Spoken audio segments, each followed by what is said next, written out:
Yeah. Now we're live. Oh, Okay, what's up, everybody? Welcome to the Bards of New York, our session 9. As always, thanks for hanging out with us. And before we begin, we have a few announcements like we usually do to make. So, beginning it off, we have our donations links. Our donation links down below, and if Starting strong. Anybody, yeah, it's one of those days. And if anybody's feeling a little froggy and want to help out the stream, go ahead and follow any of those.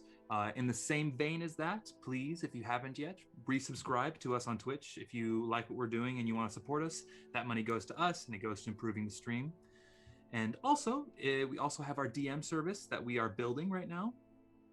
We're gaining some more and more subscribers or people who are interested. So if it is something you are interested in to play a game with us, go check us out at bardsofny.com and see if that floats your boat. I believe that's everything in my neck of the woods. So, Will, I believe you got an announcement, Mike? Yeah, so as of this afternoon, our subscriber Discord went live. So I know a couple of you have already hit that link and come on over. There was a little bit of a mishap with the links, but it's all sorted now. So subscribers who haven't checked it out, do check your emails. Read the first one, the link in the first email, not the right one. It will be a dead link to you now. But the second email will have the right email, the right Discord link in it. So just head on over and come join us over at Bards Discord. And if you guys are new subscribers today, we'll send out another email tonight afterwards. Yeah. Just if anybody else is like, ooh, I want that, we will get you the link to that. Or maybe even one of our, maybe at break, we'll send it to you so you can join at break or something. We'll figure it out. Chock full of little sort of threads, and there's a little place called the Archives where we can discuss lore and whatnot. There are suggestion places, question places. There's it's just bread. If you need more bards in your life, this is the place to come get it. Threads and bread. Are you okay, Dan? I'm great. My jaw kind of hurts. Why? We'll see. From what, my guy? Who knows? I don't like. Hold on.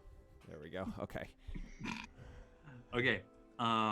So I believe that is all of our announcements, unless anybody else has anything else they'd like to say. Don't forget to ring the bell. All right. Ring that. I'm worried about Dan. I guess I'll say keep telling your friends to follow us on Instagram and subscribe and do all that, because the closer we get to 1,500 followers on Instagram, we're planning on doing more giveaways, but we just gotta hit that threshold. So spread the word. If you want those good cash and prizes, we'll hook you up. What? Dan, don't even give me that. That's actually fair. All right, let's go escape this sandstorm. This is going to be an odd session. So, as the camera pans down, we last left off. Our band of hooligans began their traversal through the Gleaming Wastes to the Zedekiss Moran outpost. Took a couple days with good winds behind them and making good time through the canyon lands. They ran into a griffin, two parental griffins guarding their nest from some goblinoid attackers, poachers, fighting them off pretty handedly. You guys then left the griffins to peace and left the bodies behind. Later that night to see them be seemingly resurrected by the lightning storm that comes every night. You then started off the next day, going into the Gleaming Waste proper, making out of the canyon lands, and riding through the dunes, you get accosted and chased by a juvenile purple worm. Its toothy maw right behind you, and after a few long minute or so of chase, if you want to go down to rounds, it was a few seconds of chase. You guys were able to evade the juvenile purple worms with all of your abilities and have found refuge in a blown out rock cave, seemingly abandoned camp that seemed to be buried by sand and has been uncovered since. Taking a short rest and having lunch, we ended last session with you guys looking out towards the north and seeing a massive black rolling cloud move your way. And as you see this sandstorm from the Seraphic Tear enter your line of sight, we begin. What do you wish to do? Where? I look to Kazi and Kurti and what have you encountered anything like this? What did you do? Kazi looks to Kurti and does some signing. And Kurti nods and we've gone into a couple sandstorms. The best thing to do is to seek shelter, which we have, and he points towards this where you're kind of on the edge of it. You're still all just kind of like on some rocks right there. We can batten down the hatches here in this cave system and ride it out. When he says that, Cora speaks up and goes, no, we need to keep moving.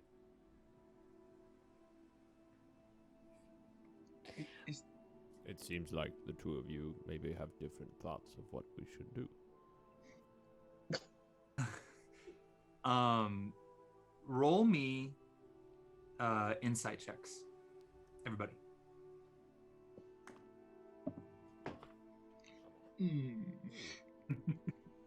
That's a 14. 14? 11. 16, 11? Ember? 17. Okay, and Kallias? I got a new dice mat, and it's proving to be real worth it. That's a 6.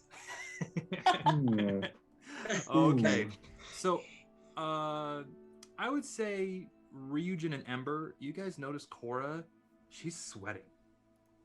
And you're out in the desert, so, but like, the wind is also there to cool you off, so none of you are really like overheating too much. Also, it is overcast, so it's not you're getting hit by the sun. She seems to be sweating a lot and seems very tired.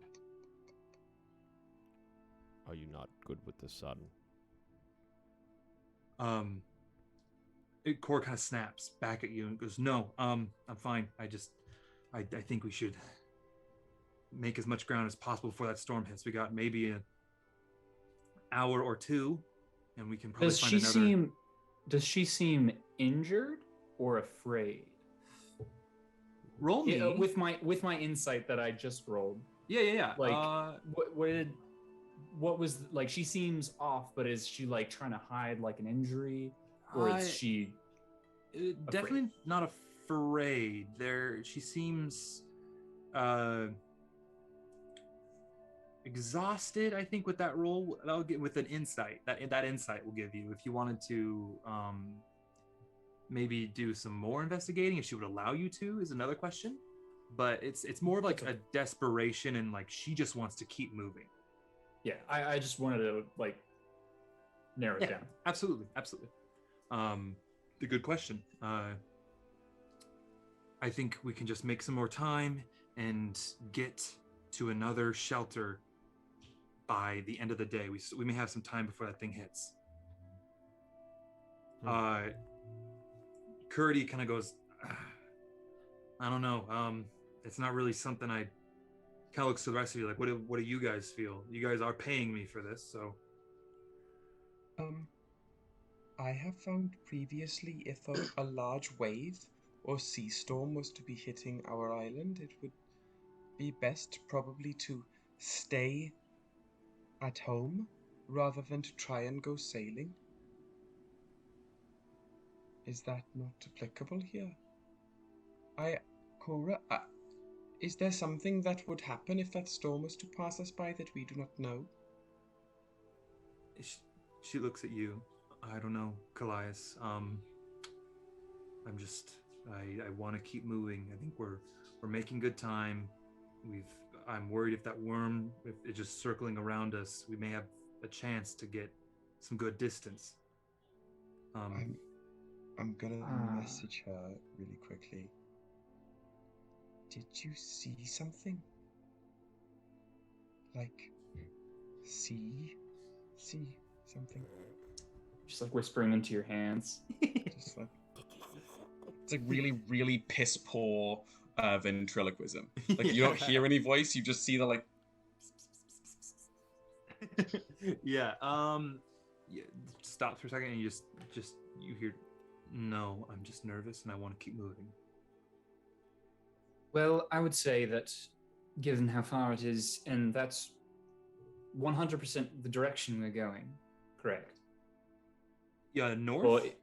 Or can we subvert this storm even slightly? Hugh speaks up and goes, will and looks towards Curdy.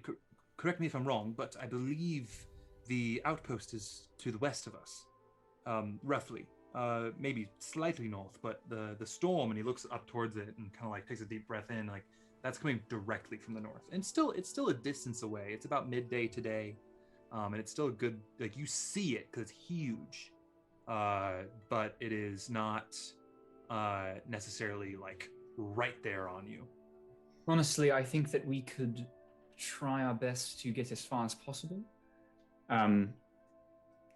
Hunkering down once it seems dangerous, but just staying here, we lose great amounts of time. Curdy just shrugs, like, it's up to you guys. Like we'll do what you guys want if you To the got put group. into a vote. Does anyone have any hesitation, Well, objection? I don't think. I'm always one to run into the battle as opposed to away from it. So, if we feel that we should go do that, then let us go do that.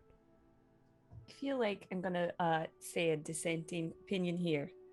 Kazi and Kurti know this terrain better than any of us. I would defer to them. That is fair. So, I guess put it to a vote. All in favor for buckling down, say aye. I Where we are now, are we in like sorry, this is Doherty. Are we in a place that is like secure? It's so you guys have you're in this small valley, and it's seemingly the dunes, the large mountainous dunes that exist, have shifted, revealing this rocky outcropping that had what looks like is the remnants of a camp in this. It's not a cave, like deep cave. It's more of just a little kind of an overhang of rock that looks like it has been a camp before, but it was since buried in sand. We do have shelter here. Yes, that's why Kurti is counseling hunkering down, because it is shelter here, and we don't know what's down the road, so to speak. I'm sorry. I think I might have misunderstood. When you say buckle down, you mean stay here? Oh, yes. Sorry. I will un-eye myself. Oh, okay. So, for those, let me rephrase. For those in favor of staying here and waiting out the storm, say aye. Aye. He says aye. Kazi and Kurti both say aye. All right. So that's 4. All right. All in favor for continuing on, say aye. Aye. Aye. Aye. Aye. And Cora says aye. He's like, well, continuing on has it. So democracy. And you see that there's a little bit of annoyance in Hugh's. Can we agree that further down this path that we are going, if we find another place to stop, we use that place? I'm just simply saying, if it's not here now, we should keep moving forward. I agree with that. I think that would be the prudent decision, given if that's the opportunity. That's a nice word. Great. Opportunity or prudent? Yes. Okay. All right, so let's load up. so you guys have had your short rest, so take your short rest and whatever. And you guys quickly load up, and the skiff, the sails on the skiff open up, and the wind catches it, and you guys down the way. As you guys are moving down, I want everybody to roll me a perception check on this storm. Oh, Daniel. That's a nat 20, baby. Let's go! Hey. My goodness. That Rolled is a 19, 22. Sick. This many, Dan? That'll be a big old 8. 1, 2, 3, 4, 5, 6, 7, 8. I'm this many. I'm this many. It's a decent 11. Okay. Same. Actually, sorry. I miscounted base math. 13. Oh. Oh, goody. Oh, good, 13. Okay. The two 20s, the 20 and above. The rest of you just see a big black. If the light hits it in a certain way, it kind of looks like there's some purple shimmer to it. But the two with the 20, and 20 and above. You guys, as you guys are moving along, and for like the next hour, because it's kind of the calm, you know, when a storm is about to hit, and like it's very calm and warm, and it's that sort of feeling.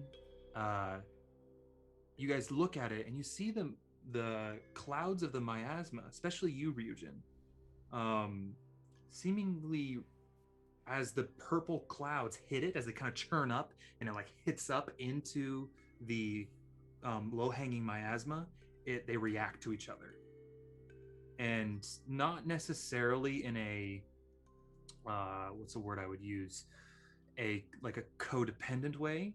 It's more of a when it hits, there's like looks like lightning strikes and like flashes of light and arcane energy as the two different masses connect.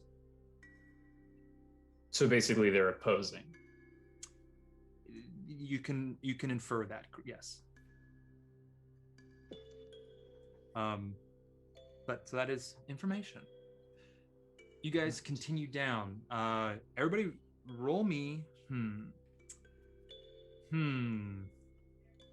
Roll me perception checks. Again, this is for something different.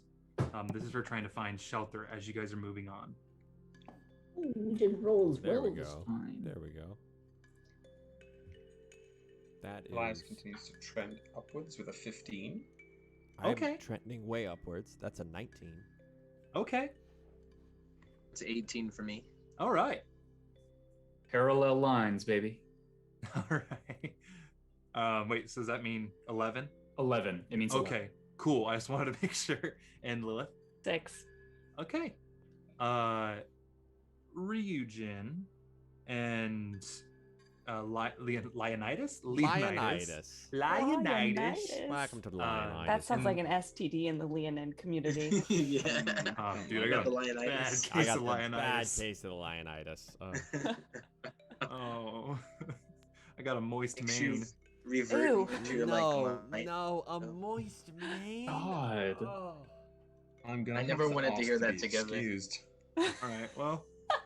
Sorry I ruined D&D, guys. Episode canceled. Everybody get off. Yeah, everybody go home. Moist mane. Ew. Go ahead and make that the title.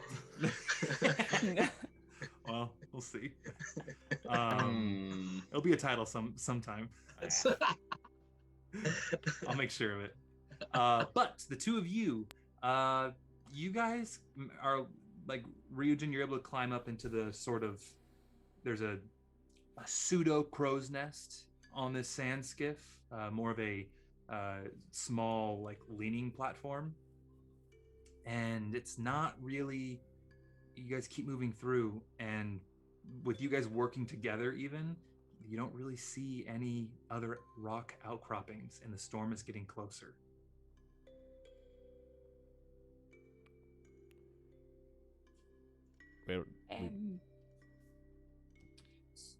I turn to Cora. Cora, do you think this storm is magical, or is it just a storm? You seem like you know a lot about magic. She kind of looks at you and goes, I don't know. I'm assuming if it is coming from the tear, then it has probably some sort of magic bullshit with it. But I truly don't know that much about magic. I just like I have a weird like, and she like starts like kind of like itching herself. Like it's this weird feeling. Okay. Do you have moist mane? She looks at you and goes, "No, I've heard it's terrible though." It's awful. I know many people that had it, and it was awful for them. Oh, it's canon. It's canon now. I don't want to say. I hate it. Okay, we have two choices. We can ride into the storm, or we can turn around and go back to that place and hope we make it before the storm gets us. How does everyone feel? Is the boat a flat boat, or does it like make a? It's if I were to compare it to a real Day. world sort of vessel, it would look like an outrigger. Oh.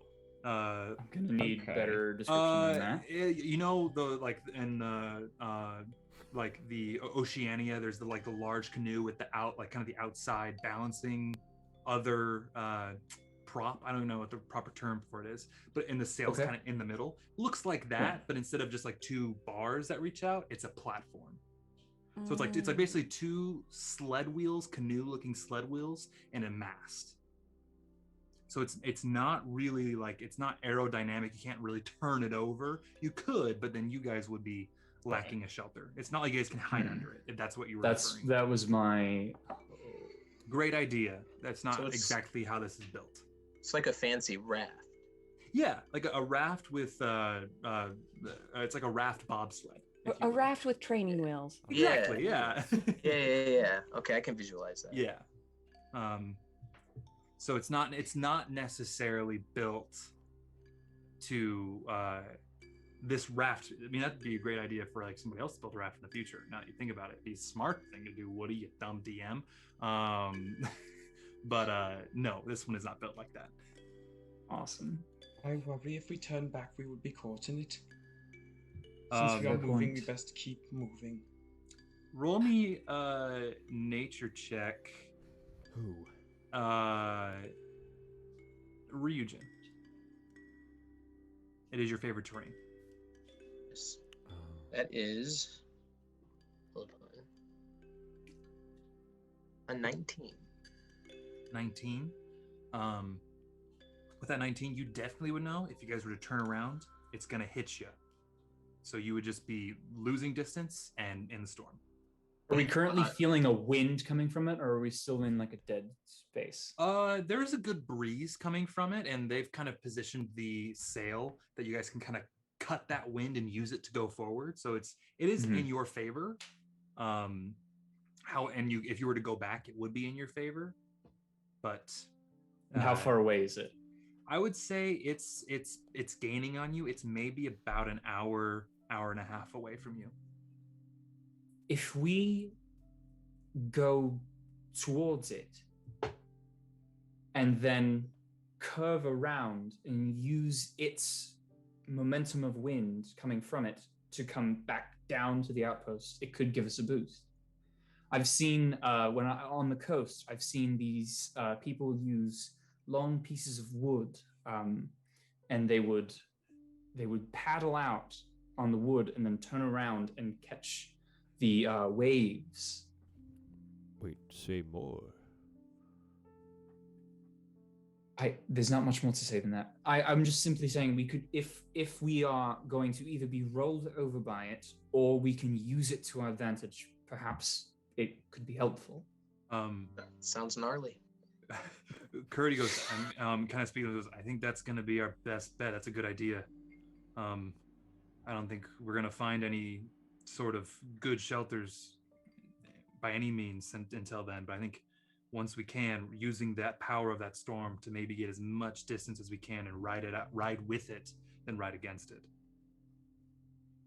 Excuse me. Okay, then let's do that.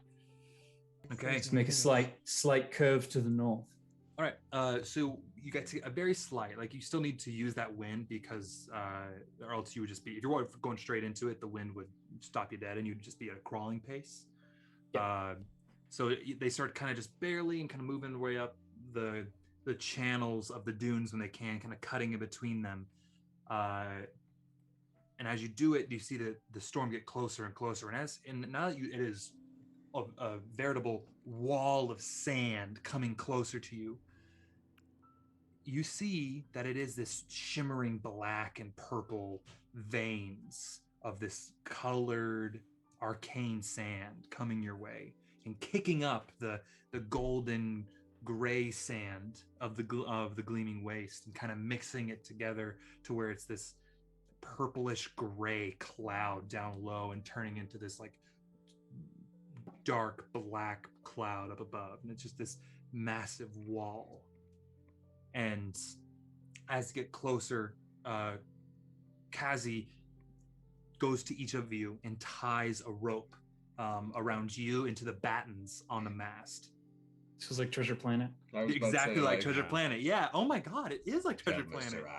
And my move is the same move that they use in Treasure Planet. It is, wow.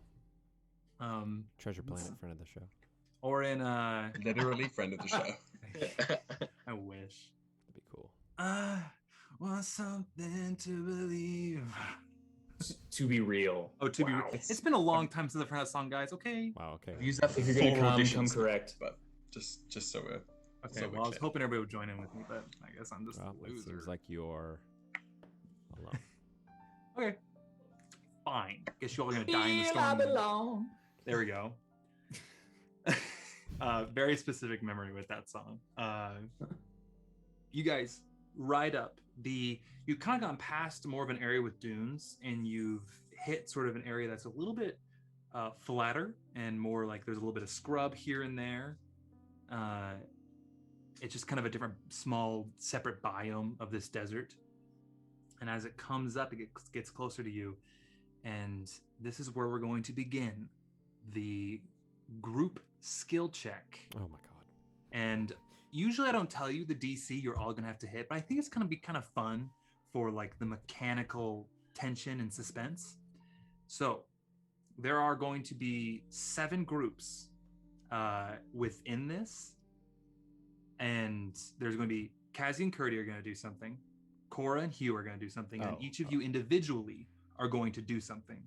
And you guys all together as a group need to break 100 to succeed.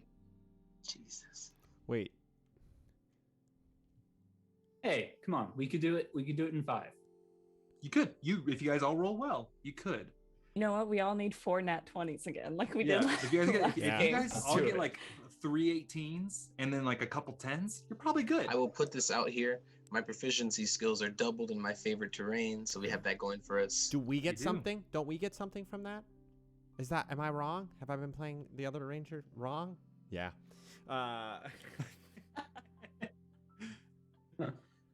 mean, let me check. The only thing that full group gets is that we all get. We get something. Our group's travel isn't slowed because of difficult terrain. Good to know. That's just been, I guess we can just imply that as we're moving through. But as you guys are on this skiff in these more flat lands and the wind starts to rip past you, you guys all place your goggles on, and we begin as the storm raging right behind you. The wind hits the sail. First thing that Kurti and Kazi are going to do is they're going to shore up the sails. So they're adding extra support ropes and tying them down to the edges so that the sails are strong, taut, and ready with the wind. So I'm gonna roll for them. I'm using one of my new die. Oh. Okay. I will keep what they get a slight mystery. I think that's fun. So, Kurti and Kazi, you see, they do a decent job, seemingly, battening down the hatches. quote unquote. So that's their number. Who else has an idea? As the wind hits the sail, you guys get a lurch of speed, and you're all holding on. I think I'm going to make sure that the lifelines are secure. Mr. Arrow. Yeah. Okay. How are you doing it? Is it going to use magic? Are you using a skill? Or what are you doing? I am going to... He says... I think I'm going to just... Basically with a combination of my own training and sleight of hand here and dexterousness along with the use of mage hand to ensure that my own physical hands aren't particularly fallible. I'm going to just go and tie off each of them and continue to do so. Then that's just going to be a excuse me. Oh, excuse me. I'm burpy today. Roll me just a dexterity, like straight up dexterity. Or is there sleight of hand in? I always forget. Yeah, there's sleight of hand. Yeah. Okay, Yeah. Sleight of hand then, please. This dice mat is not doing so well. That's You need to attune to it, so you need to like Yeah, you spoon gotta- with you it at gotta night, spoon and it, then you it'll be gotta- better. What'd you get? That's a 10. That's 10. That's a 10. Could be worse. Okay. Could be worse. All right. Okay, so you're just basically like the wind's ripping through, and you're just kind of triaging. Like if you see one get loose, you tie it in and make sure it's good. You check everybody. You're kind of the deck mom, making sure all the ropes are nice and tight. Okay, who's next? Okay. Okay, Ryujin, how are you helping this skill check? Can I check for danger? Like something Yeah. How around, are you? like even if it's like, well, just I don't know, looking. Okay, all right. Great. And if you're up in the crow's nest, let's say that it's a very generous term for crow's nest, but it's more of a blind, like a hunting blind, like up in a tree. That makes a bit better visual. Roll me a just perception check then. Sweet.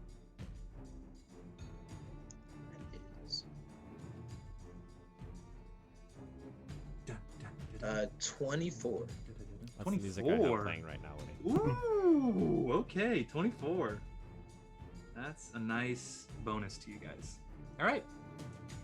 So you're able to kind of call out like when there's like a large rock or there's a particularly large scrub that you guys are gonna hit. So and they're able, Kazi and Kurti are able to maneuver and kind of just carve along the sand and go and dodge all of these, at least to a pretty good extent. So great job. Now we go to, with that, a great time for do Hugh and Cora's. Cora, you guys see her and she is seemingly her water and sweat is dripping down her face. She has these dark circles under her eyes. Like Jordan Peele in that one Key and Peele sketch where he's like, yeah, it's just basically a waterfall, and she's basically just like holding on to the center mass, like she's staying low and dry heaving. Something is wrong. Something is raw. But Hugh is going to, with you, Ryujin, and calling that out, he has the idea to then assist even more if there is a large rock or maybe a particularly soft part of sand that you may sink into a little bit. He is going to use his mold earth continually and clear the path. So where he's going to roll and just have a little spell save. Hey, much better than Kazi and Kurti. Nice. Don't tell us that.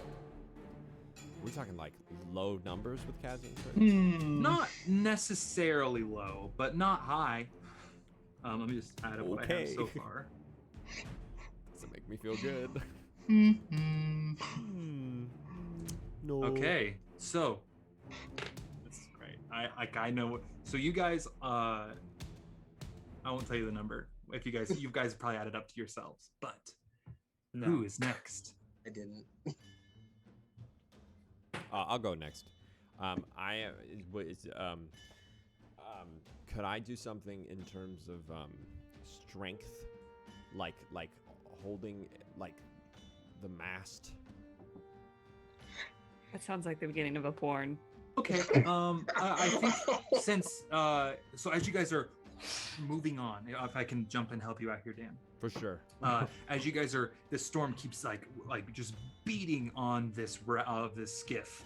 You guys you see the ropes that Kazi and Kurdy had strengthened. The sails are starting to get loose. I'll tighten those ropes. Kurdy yells and he's like, and just like, do what I say and hold tight the ropes that I tell you to hold tight, okay? So he tells you to go to the port side and pull the rope.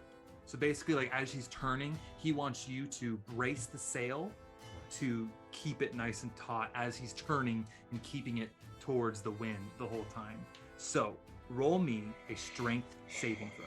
Nice. That is exactly... Actually, no. Athletics. Same thing. Probably the same thing. Same thing. So we're good. Yeah, because it's a continual thing, not like a one-time strength saving throw. What'd you get? 9. A 9. I rolled a 4, but luckily I have a plus 5. All right, I wouldn't tell you guys the number, but it's perfect. You guys got 69 right now. I have to hit 100? Oh no! Oh no! How many more people do we have left? 2. Okay, well, so they it's not each possible. Need to get... No, it's possible. It's possible. They just get above, one of them 15. needs to get above 20. Oh, I mean, Or both. or both. Okay, I'll go next. Are you ready, Woods? I'm ready for it. Wait, Lilith is not useful in any of this. She's not a sailor. She's not a sand surfer or strong in any capacity. But what she does have, she's some nice clothes in her bag that she's going to hastily rip and go from person to person and do like a nose and a mouth mask thing so people can breathe better in order to do their job better. Would you say that all of us So she then takes get out advantage these like fine, it's like a fine shirt that she's going to rip and tie it using dexterity. She's going to tie it around each person's face. Okay. using dexterity? Cheeky. I'm the DM now. I am the DM now. I am the DM now. Okay. Do you have like a noble shirt in your I have inventory? a set of fine clothes. All right. Well, this is going to destroy those clothes. That's fine. Just as like Yes, it equivalent exchange in this because I really like it, and I'll roll me a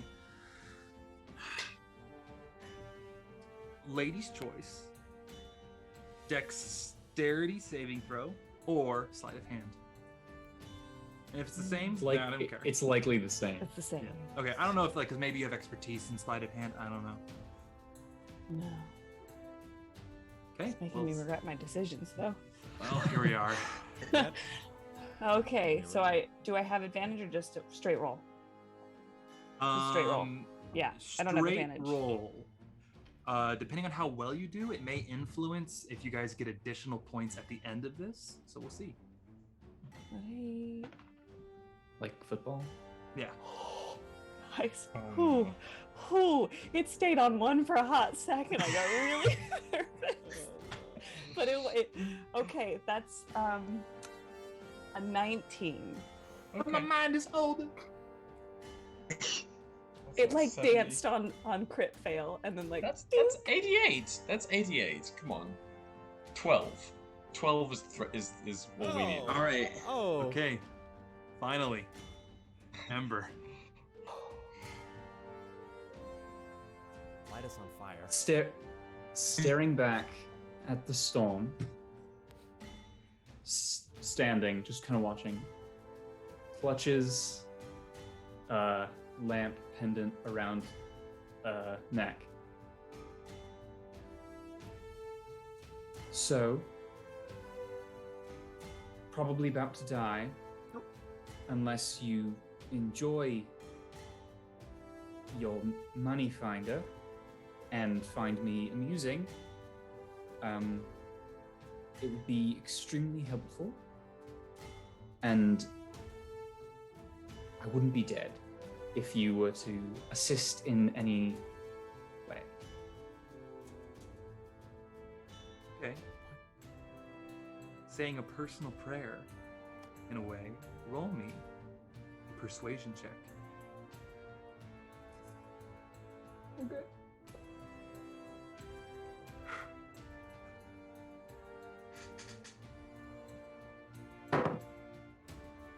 Oh no.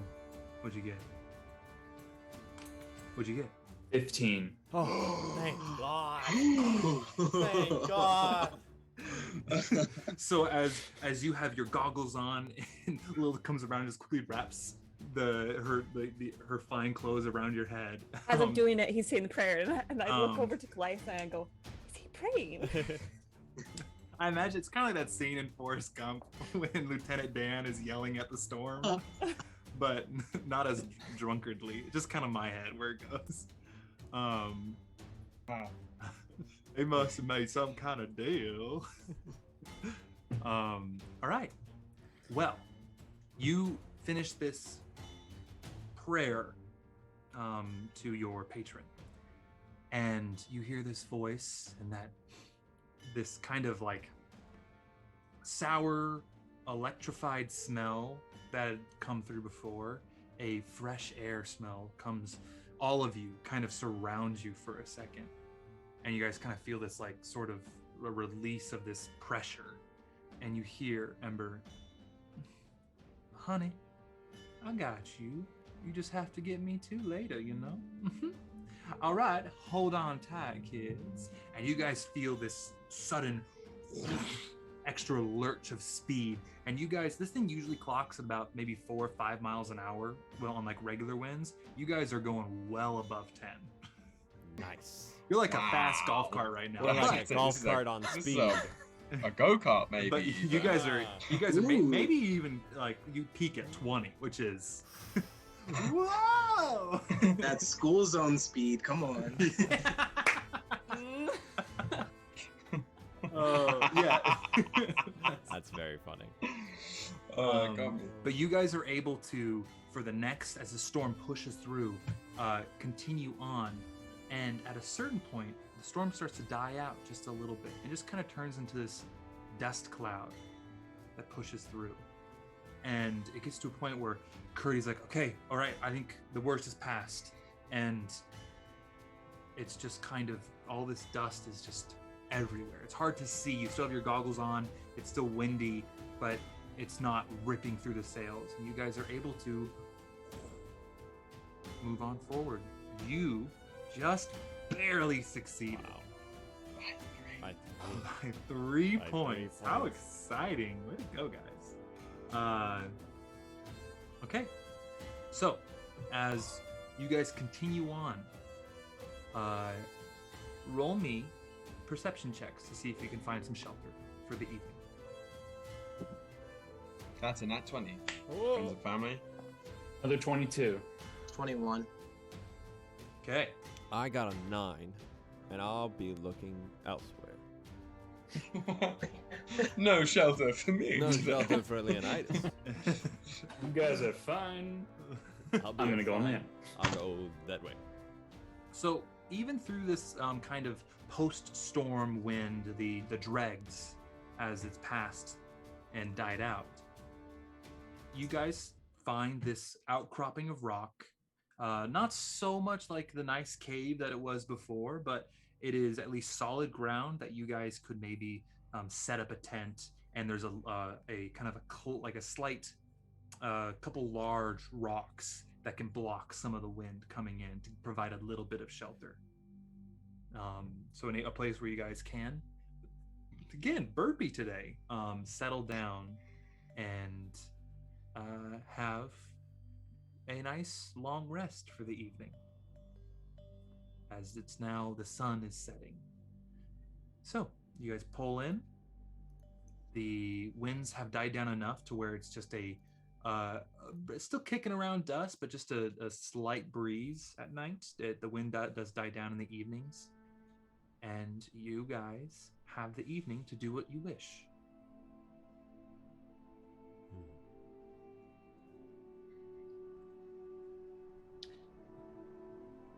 Cora. You see Cora, and she still looks pretty rough. She kind of, her head's down, just kind of sitting on this rock, and she kind of like looks up to you and goes, yeah, Lilith, what can I do for you? What's going on? She looks up at you, and you see the bags in her eyes have even gotten darker and darker, and even her eyes seem a little more sunken in. I don't know. You remember? And she's like, there's no sense not telling you. You remember when we played the Two Truths and a Lie? Mm-hmm. I think this has something to do with one of my truths, if you remember. That you're cursed? Yeah. I think we've told you that the reason we are trying to find this tomb is if it's a connection to my condition, this gift, birthright I've been given by whatever. And I think that whatever magical creation that's happening here is something to do with that. And she starts coughing.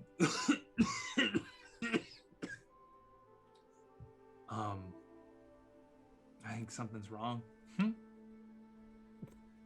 And like she's like just kind of really confused on why she's feeling this way. Can I walk over?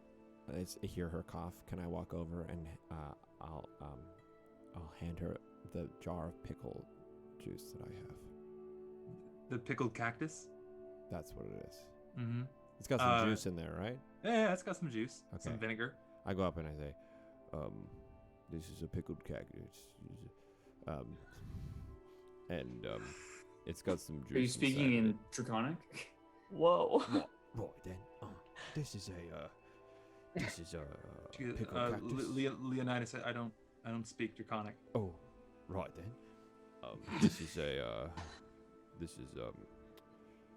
a pickled cactus. Drink it. It might help you. I don't know. Maybe it won't. Just kind of nods and goes, okay.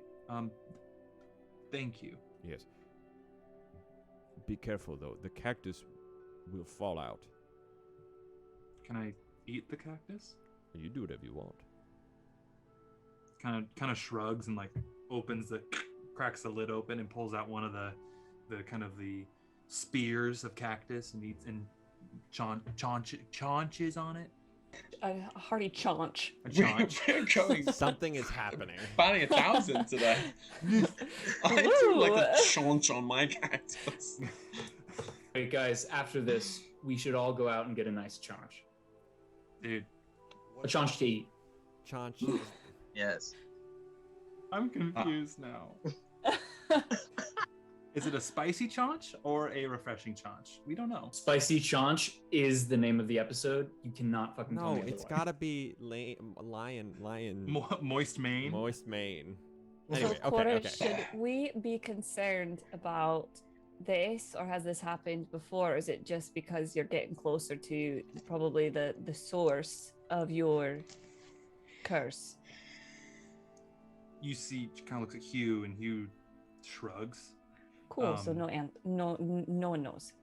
Hugh answers, we are just as surprised at this outcome as you are.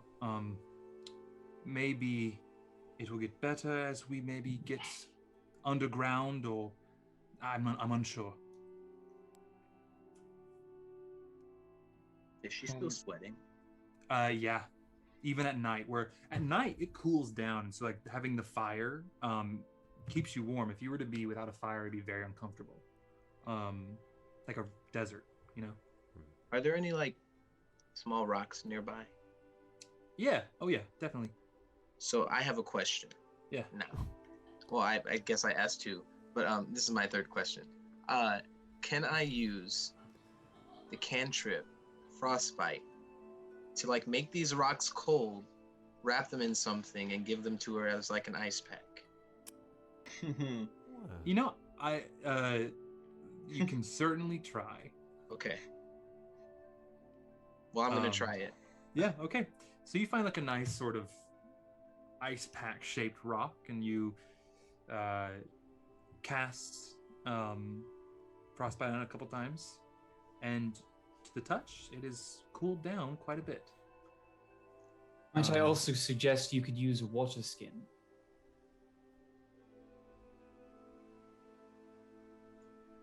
Right. That was the end of my statement. After like finding the rock, and Ryujin's like, "Yeah, that is a good idea, isn't it?" Right. I like the creativity though of the rocks. Yeah, That was nice, Thank Ryujin. you. Thank you. Okay. Will you be able to sleep, Cora? Probably. And I can probably make something to help with it.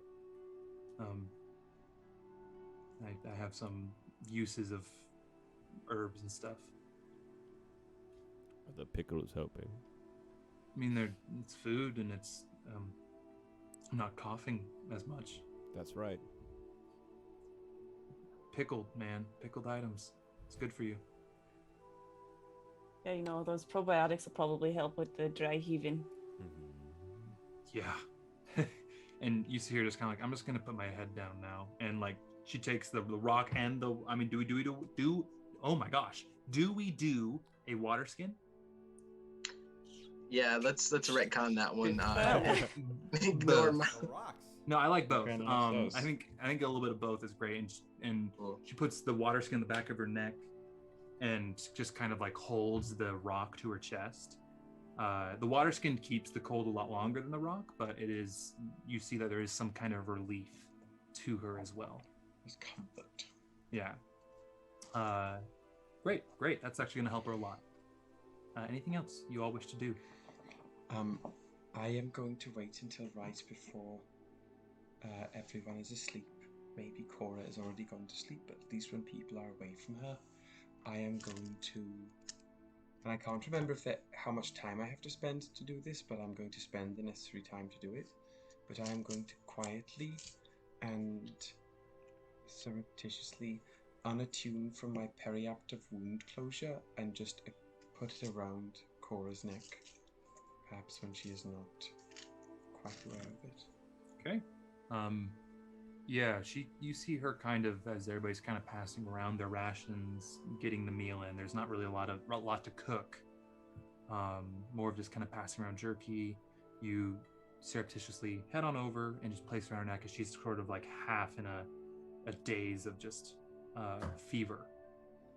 And she reacts to it and kind of touches it, and then like reaches out and touches your forearm and just gives it a little squeeze.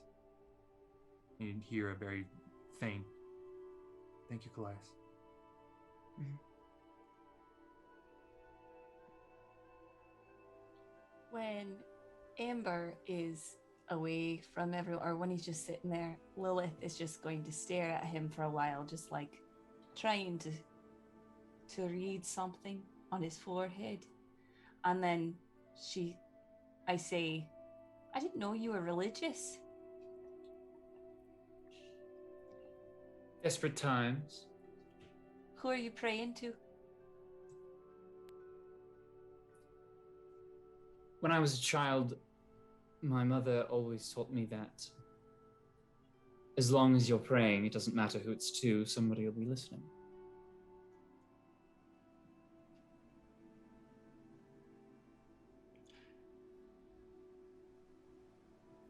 I don't want to pry or anything. It seemed like you had a relationship with whoever you're talking to. Like you'd said if you wanted something from me or something like that. I don't know. It was when I was tying the mask around your face. Figured I'd make it personal. I am quite a gem.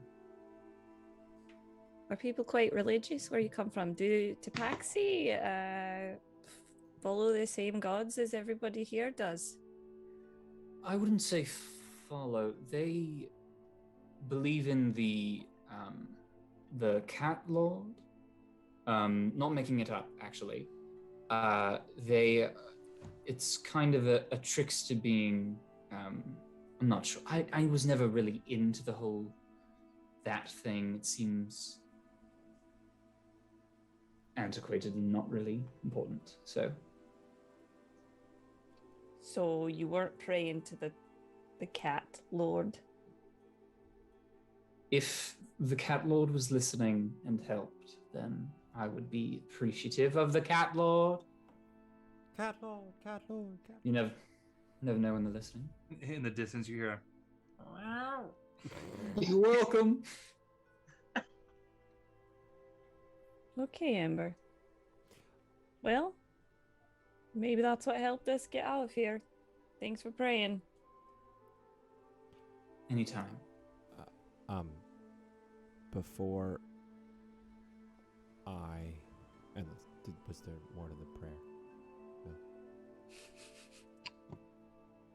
No. Okay. Before we go to bed, or I go to bed, I'll walk up to Kallias and I'll go, right. Are you doing okay, my friend? I think it's doing all right. You doing There was a all right? while there when I thought we weren't going to make it out of that storm, but I didn't think we were going to make it out there either. it looks like we've made quite a break for it. It looks like we have.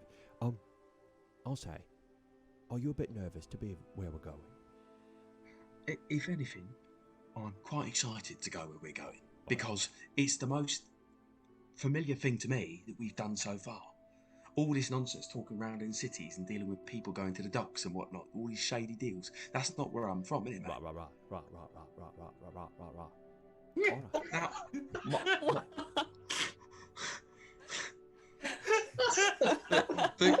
the trouble I'm having is, you know, the Batman dilemma. Yeah. Is Batman more Bruce Wayne or is Batman more Batman? Every time we talk in Draconic, I have this moment of like, which is the real Kallias? Is the real Kallias the Welsh one, or is the real Kallias a thug from Croydon? Like, we just don't know. We don't know. Welcome to That's Cordia. it's the Kallias. It's just they are such just like the like. Oh, all right, cool. Like, and it's like, right then, we're fucking all mate. Right then. Order of a peaky fucking blind. I will say, I watched Tenet last night, and Michael Caine makes an appearance, and I swear to God, it ruined it for me because all I could think about was you motherfuckers speaking Draconic. That's it. That's all you'll it. ever hear Michael Caine. His Go whole watch any of filmography is Go tainted. watch the Batman movies. Master Wayne. Master Wayne. Master Wayne. I say, Master Wayne. I say, all right. Well, if you need anything, wait. What? The real question is, mate, What? how are you doing? Oh, Because you were having a rough day not 2 days ago. that's Are true. you more in your own mind? Have you had any more of those thoughts? I think. Well, I haven't had more of those thoughts. I've been having a bit of trouble with the echoes. Those things that are popping out of me like fucking fleas. I don't know what it is, and I'm having a real lot of trouble with those things coming out of me. I don't know what to do with them. They're fun though, and it seems like I can kind of put myself where they are, and then they come back where I was. You know. But I think I'll be okay. I think at the end of the day, though, as long as you're all right, and if you need something, just give me a wink and a snudge, and I'll and we'll be okay. Same to you, mate. Same to you. All right. Same to you. Yeah, I'm gonna go to bed. All right. I'd also like to put forth the title for the episode is A Wink and a Snudge. Wink and a snudge. That's a snuggle and a.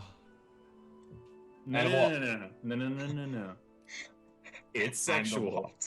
Definitely sexual. Snuggle and a hug. I need like a winkle and a diagram to know what a snudge is. A snuggle and a nudge. That's what it is. Thank you. Because You I got meant to home, say. yeah. Anyway, okay. Yeah, I think that's it for me. That's it for. Yeah.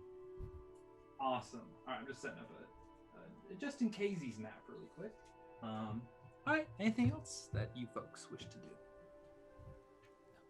Sleep. Yeah, sleep. All right. Take a nap. You guys, who's taking first watch? I will take first watch. Okay. Then Lilith, roll me a perception check.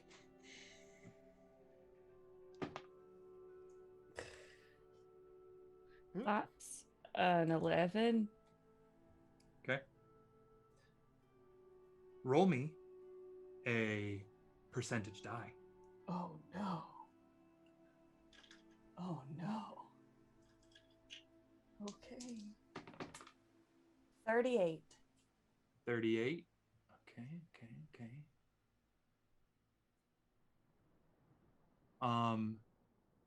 As you're sitting there, you hear some way off in the distance with the 11. It's not terrible, but like these things aren't being quiet. It is seemingly a pack of hyenas off in the distance. You hear them. You do not see them because the dust is still pretty consistent, and with the nighttime, you don't see there's not a lot of moonlight coming through, so it's a little hard to see. Bailey wants in. 1 second, guys. You want to come in, Bubba? Come on in, Bubba. Oh, Ava too. Come on in, Ava. It's a dog party in my room. Characters in Bards of New York. We're gonna make it a drinking game every time the dogs need to be main characters. Come on up to the bed, kids. My cat is currently cleaning himself just off screen. Yeah, I don't have animals. Every time the dogs switch rooms, take a drink. You think Ava and Bailey could give us some hyena sound effects? How about face licks? He can do face licks. Hey, can I play D&D for a bit without you being needy? No? You gotta be needy. Oh, can't see his head. That's kind of creepy. That's There he a little goes. weird. Everybody take a drink. You see Bailey. Bailey. Go there, bud. Ava, you want up too? Quick pause so I can take care of our dogs. Oh. Hello. Come on, Ava. Go ahead. Good girl. There, just in case. All right. That sound. Oh my. Okay, sorry, I'm back. So, Igginess. yeah, hyenas. You see, they're off in the distance. They are seemingly just like at each other as they move through. All That's right. kind of what hyenas sounds they make. I'm gonna need to. That was no, okay. that's That some was not zebras. bad. That was not bad. Oh, that is a little more zebra-y. You know what? I didn't Potato, think potato. zebras made a sound. Yeah, they Oh. go whoop, whoop, whoop, whoop, Yeah, whoop, they'll. Hyenas actually do sound like they're laughing though. Yeah, it's kind of like the hyena Like, laugh. yeah. I thought zebras sounded like Chris Rock. Oh, all right. dang it! There we go. There we go. You're right. Yeah. Full circle. The OG Madagascar. style. Madagascar fan. Madagascar fan All roads club. lead to Madagascar.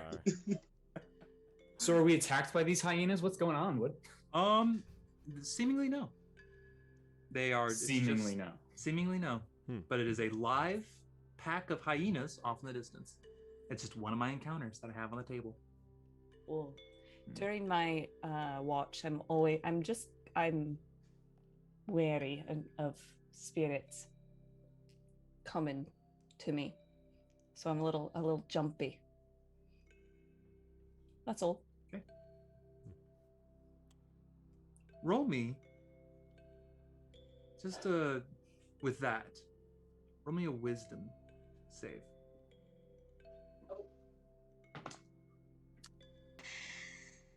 I didn't even tell you what my wisdom is. 15. 15. Okay. More of just like it's not seeing, but it's sensing. It's like when you're in a room and you just kind of, I don't know if anybody believes in ghosts here in the chat or any of our listeners, but like when you kind of like feel like there's a damn ghost where you are. You ever had that feeling? Damn ghost. Or a good ghost. They could be nice ghosts, but that's not the point. You just kind of, that 15, you have that feeling of just, you feel like there's another entity around, or multiple entities. I don't do anything. I just pay attention to the hyenas. Okay. You kind of listen to them. They seem to be hunting something or moving after something because you hear a couple other like large beast noises from that direction. And it ends up stopping, dying out a few hours into your watch. And it comes time for the next watch. Who do you wake up? I got it. Okay. Ryujin. Not Ember. Lilith wakes you up. I was looking at Ember. Lilith wakes you up. And roll me a perception check. That is 23. 23? All right. At 23, the dust now, with the wind dying down after the storm and it's nighttime, the cold weather has set in, or the cold temperatures. You see the sky is clear. What used to have that miasma above you has been cleared away by the storm. And you see the thousands of stars and the 3 moons that circle this planet shine down. And it is a beautiful, clear night. Off in the distance, back towards Camden Mesa to the east, you see the miasma has been pushed back to the Canyonlands, almost like they have been cleared by this storm. Scrubbed away, if you will. That's what you see. That's fun. Mm-hmm. Roll me a wisdom save. A natural 20. Let's All right. go. You, sitting there kind of watching, you feel this cold breeze, colder than the night air around you, kind of run across your back. And you just hear a... You turn around, nothing. Do you do anything? That'll be a no from me, dog. Holy shit. I'm gonna be on high alert. I don't know what else to do about that though. Okay. This moment. All right. Give me 1 second. Oh, good. That's what I like to hear. Give me pulling. just Give me 1 Just give me a fucking second. All right. Okay. Do you go to bed? Do you do anything? I'm gonna go to bed. Okay. Who do you wake up for the next watch? Ooh. If you wake me up, I can take both watches because I Oh. have slept. give it him. Give it to him. That's true. Yeah, I'll wake up Kallias then. Okay, Kallias. Kallias, mark your full rest then. Your long rest. Okay. Kallias. As the clear sky, you're awakened to it, and it's a nice sight. Beautiful. The light from the 3 moons is giving a sort of like a nice, beautiful multicolor shine on everything. Like depending on what moon is really hitting it with its light, is either They shine differently. Yeah. So there is a white moon, which is Orinthia.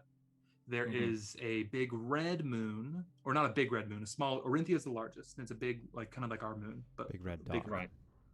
there is Nyx, which is a bioluminescent moon. When it is full, it is black. we would You know don't this? see it. But We would know that it was bioluminescent. I mean, just so like the view, it kind of Sure, okay. it seemingly doesn't shine. It glows when it's a new moon.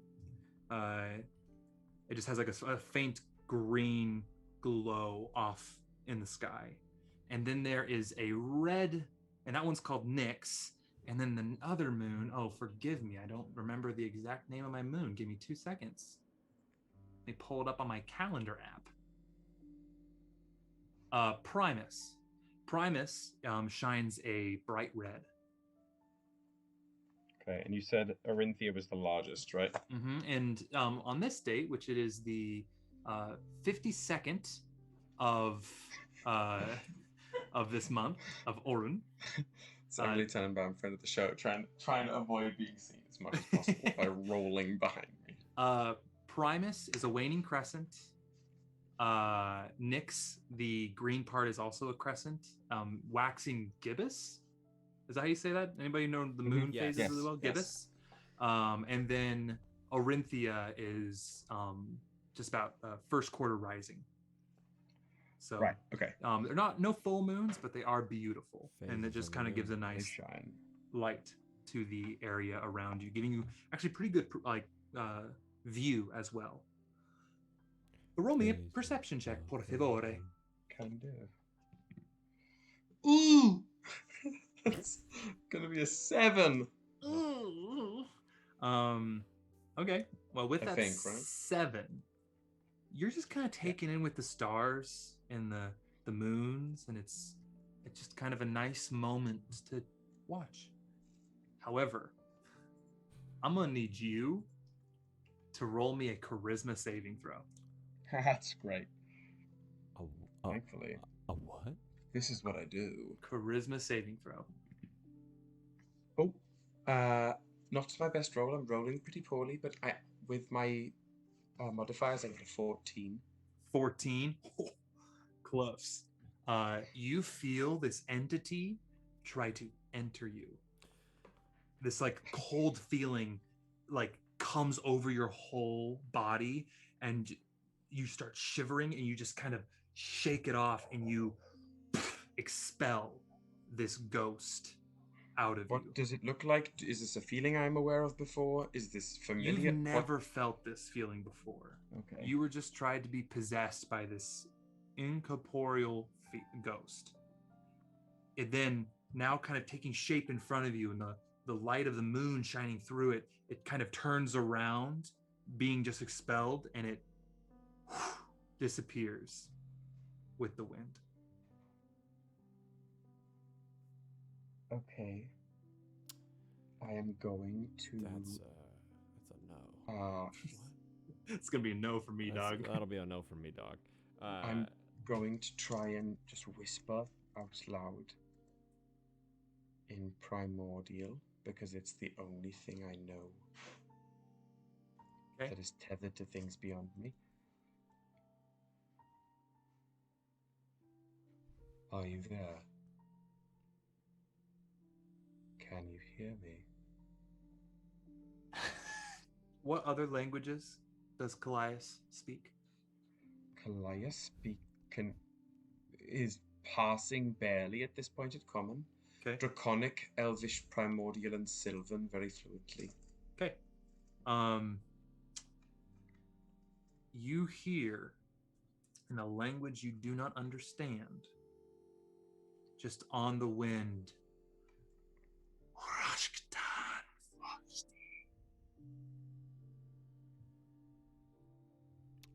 Would you consider that to be a Leonin? It is no language you have ever heard, Kallias. Okay. I am going to stay very still, and knowing that it clearly heard me and it's still around,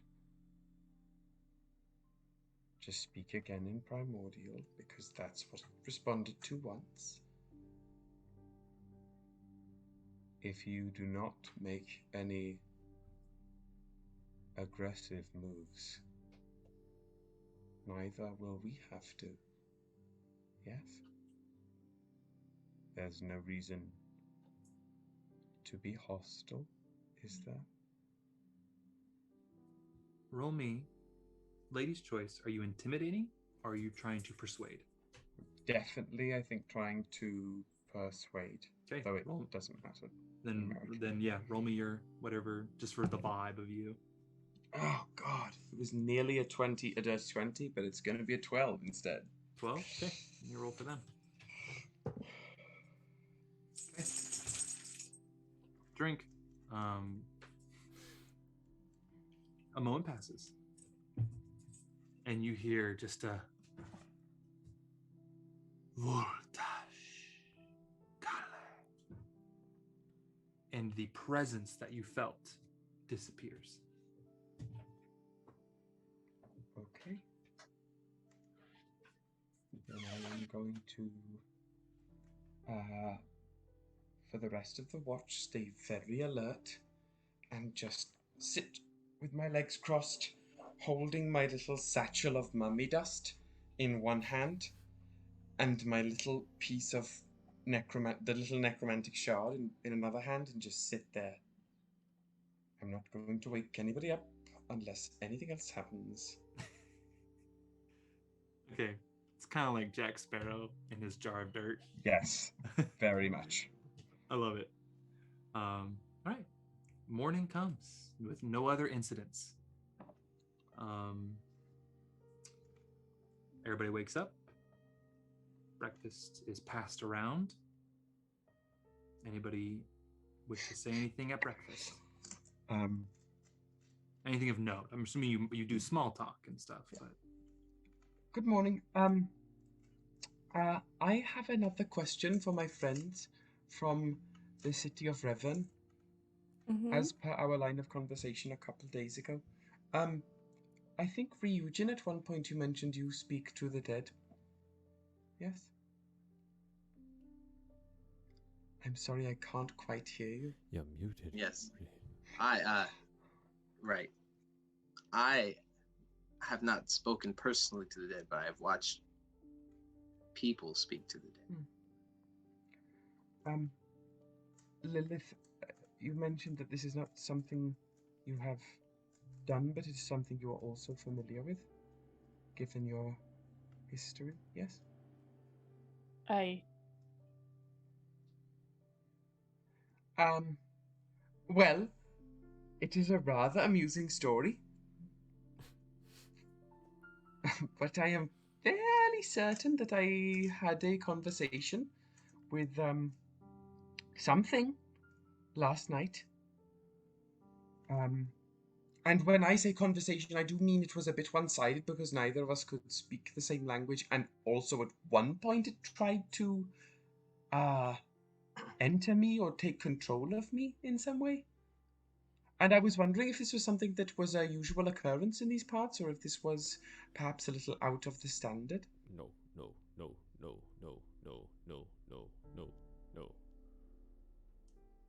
Not normal. Very much out of the standard, from what I know. Was it? What did the spirit look like? I only caught a glimpse of it for a moment before it disappeared. But when it disappeared, it was not gone. It was still here, just not visible. Until it then left. There was a difference. It was a gradient, almost.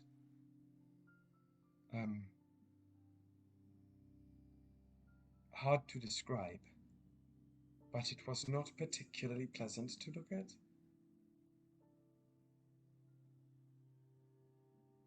And you couldn't tell what language it was speaking? Nothing I have ever heard before.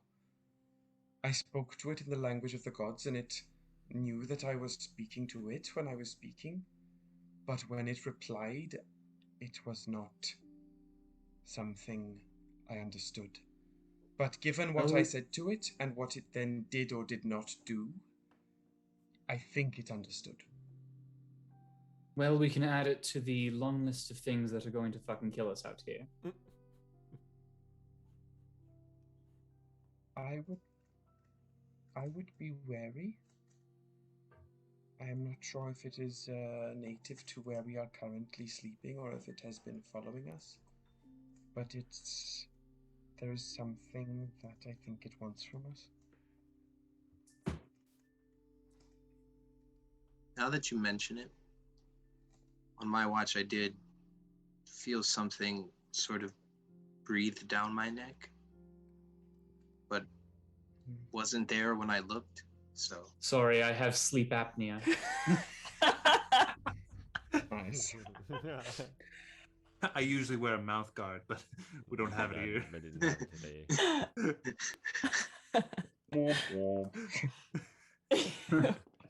Can you imagine just give me credence from it? Can you imagine sitting down and being like, I'm gonna make a fantasy character, Who has sleep and apnea? their number one trait that I need them to have is sleep apnea.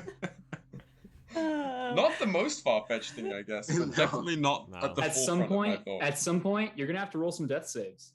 That's true. thoughts. Yeah, just That's add very that to true. them. Yeah. Really Roll for having a sleep. Uh-oh. Really having a tough time with falling asleep. Right. Anyway.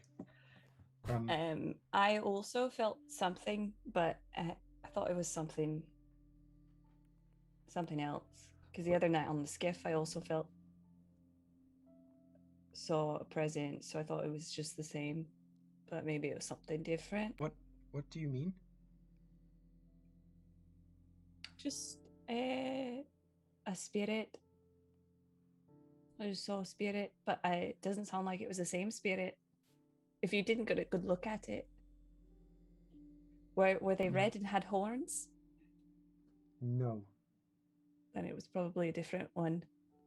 What Did you is see that something usual? with red with what? Yeah, but I don't know.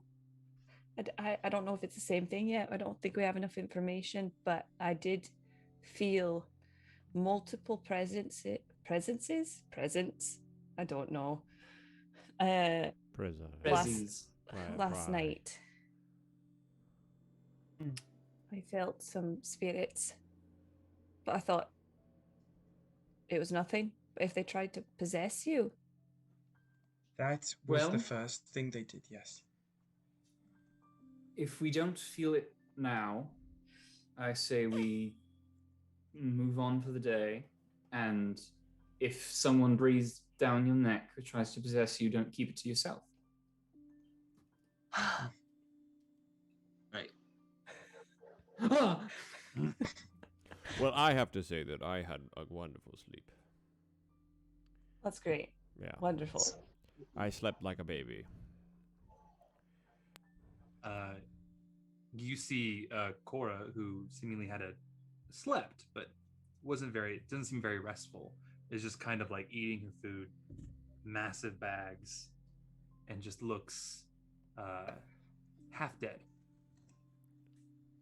Not like, but like as like not like, oh, you look dead, like not like an actual like zombie, but like, you know, when you see someone like, you look like you died.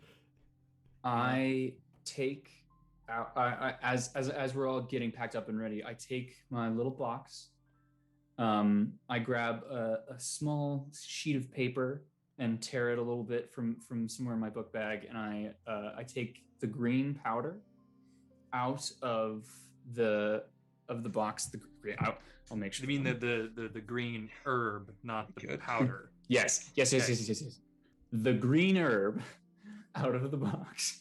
I put it on. I kind of make sure it's all even. I roll it a little bit, lick the top, and form it into a nice little cylinder. And I walk up to our ailed friend, and I say, if at any point during this day that you feel you need some pain relief, this could help. Okay. Go ahead. Ember, was there Yes. still oro in that box? What did you say? You know, I have multiple shades of color, all seemingly doing something, but not particularly that. I'm not sure. I feel like Lilith would know that Sil Oro. I don't think she'd know much about Snectar, but she would know that Sil Oro is a pain reliever, like a healing thing. Yes. So you guys would know this, and I Ember, just to remind you of the drug box you guys have. A literal stash. That Yeah, you guys have a 1/4 of it is nectar, or just nectar. However, like it's. Is that the gray oil? I wasn't given what it is. I was given what it looks like. Yeah, there's the sap-like oil. Yeah. It's nectar. Yeah, it's called like nectar or snectar, and I'll give you this because it's actually a pretty common drug, and it's used for medicine in a lot of places. It is made from the flower Ciel Oro, which is a grows around elven settlements. There's a little bit in Redan, but most of it does not grow there. There's actually large plantations out in the Verdant Expanse, but that's another history check. Right. Well, have the herb, and if you need any more, let me know. Cora just looks up at you and just, not out of surprise, but just kind of says, "Thank you, Ember. That's very kind of you." Okay, let's head out. Everyone ready?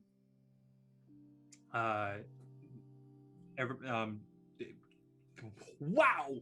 Hugh says, "Absolutely," and like helps pack up. Everybody gets on to I can't talk today, guys. Evidently. Wow. I've given you my power. Everybody packs up, and seemingly there's good weather for sand sailing. The clear skies and the clearing of the miasma, and it now starting to, you see it is now starting to push back out into the gleaming wastes, but is seemingly creating a draft to kind of push you guys further west. So since you guys succeeded on braving the storm, you're going to have good weather for the rest of this trip, which means that you're going to, instead of, I think you had like 4 days left now, you're probably going to make it closer to 2. Because basically your travel speed is going to be double because the wind, it's clear and it's pushing you. There's nothing really blocking your way. So for the first day, you guys notice, just as you start pushing off through the sand, the kind of gold gray sand that was the gleaming waste that you guys knew before from your various experiences of it has now turned into this like purplish black. It's all been mixed together. So that storm has kind of brought in all of this new sand and has kind of changed the landscape quite a bit. Roll me perception checks, everybody. Oh, for God's sake. That's a 17 from Kallias. I got a 14. Okay. Ryujin? 24. Waha. And Lilith? 9. And Ember got a 5. Okay, then that makes it pretty easy. I think then my other friends. Okay, so anybody who got a 15 or above, which I believe is just Kallias and Ryujin, roll me an investigation check. Because all of it, like the fresh air is really hitting you, but you two kind of, actually, Leonidas, roll with advantage specifically for you. I just realized. Why? You'll find out. Roll with advantage. Okay. Rolls on that one. Watch. I rolled a 5. So 8. Yeah, you're just like the sun's out. What? Is a 14? 14 it was a 15 DC. But Ryujin and Kallias, roll me a investigation check, please. That's a 9 from Kallias. A 9, okay. Ryujin? That's a 21 for me. Okay, wow. Ryujin is slaying the Can game. you give me one? God Look, for we are in the favored terrain right now. That's true. That's The very minute you enter a mountains, you're like, it's done for. What are you? Do you have 2 or just 1 right now? Just 1. I don't get the next one until I think the next level. Actually. Okay, cool. Great to know. Okay, so Ryujin, you notice that this sand, and as you guys are moving, you kind of like, you lean off and take a scoop of it in your hand. You get a smell, and it has the faintest smell of ozone to it. It's this metallic sort of burning the nose feel, and when it touches your hand, it has that kind of tingly feeling. that you guys have had in the past, touching like the glass shards, but not as the shards has like an itchy feeling. This one's just kind of like a tingly feeling, like when you take pre-workout and you get that beta alanine kick. Right. Yeah. For my gym rats out there, guys. Our healthy boys. For sure. That beta alanine, my D. Yeah, of course. It's kind of that feeling. So, just something to notice. And the smell reminds you of when Leonidas brings out his echoes. Yep, go ahead. Yeah. Leonidas. Yes. Smell this sand. Yo, dog, pull my finger. Can I roll a smell check? You don't have to roll now that you've had somebody point it out to you. It smells like ozone, and it reminds you of that smell that you are familiar with for the various reasons. Yes. Do you think this has anything to do with your echoes? Well, it certainly smells like my echoes. Hold on, let me make one. One comes out and kind of, what are we around? Sand. Desert. One comes out and just starts sand. like digging in the sand like a dog. It jumps off of the skiff and just like digs in the sand. We're moving. You're in the moving. sand. But is gone. Retcon Because that. we are I want to hurrying. smell the echo. So it comes out of me and it like goes over to the side of the skiff and kind of just like looks around. And I walk up to it and I put my hand on its shoulder and I sniff it. Yeah, it smells a lot stronger. The sand is very faint, but this one smells a lot stronger of it. Yes. Terrence smells a lot like what you have. So Stop it. You call your echo Terrence. oh, they're all a different name. I name it the second that they This come out. timeline is Terrence. This timeline is Terrence.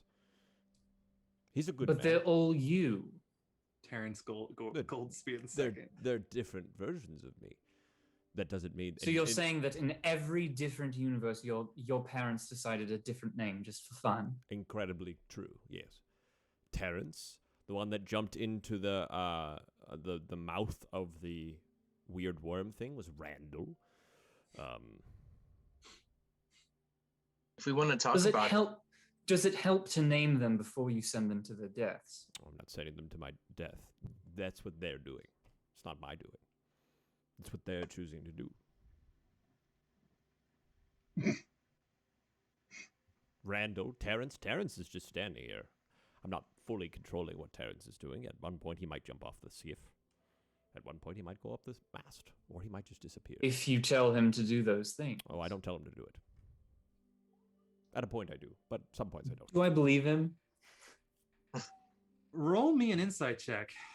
Honestly, Ember, I don't think he knows. 6. 6. You believe him. That sounds 100% like fuck yeah, dude. Well, I mean, if you don't have control over them, that's. Oh, I have control. I hope you find it soon. No. I have control over them. They are also a different version of me. So, there is an idea of control I have over them. However, they are their own entity. That's what I'm trying to say. Terrence is his own version of me. But Terrence has gone through many different things that I've never gone through. Such as being named Terrence. And not Leonidas. How do you know he was named Terrence? I don't know.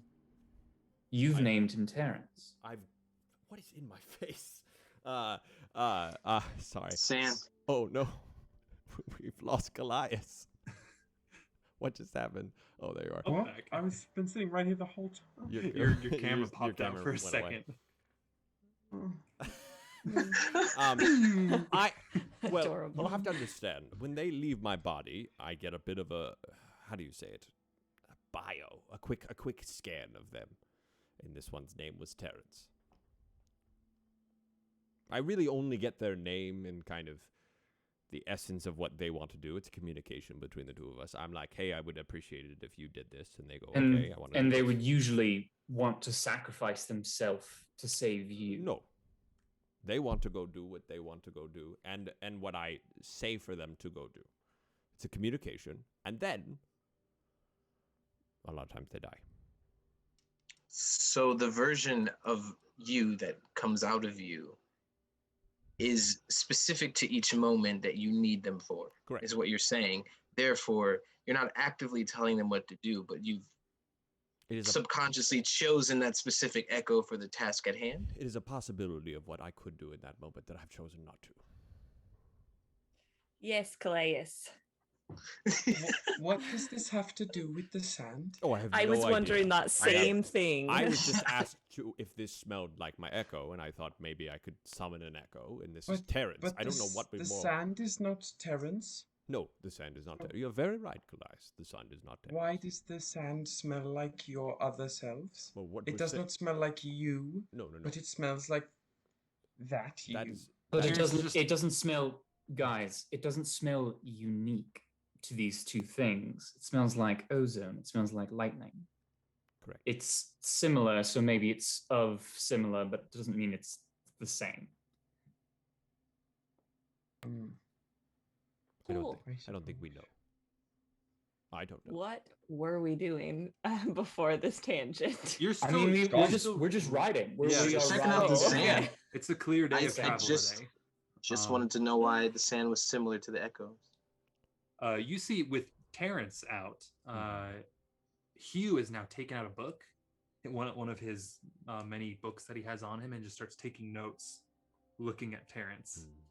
And you see this, he kind of looks at it, you see his quill is he then will let go of it and just kind of not touch Terrence, but just kind of hold on and get a lean over and get a better look, and the quill just continues to write. I look at Hugh and I say, I'd like to put him back in. Do you need more notes, or can I get rid of him? Back in, so he lives inside of you. Yes, he does.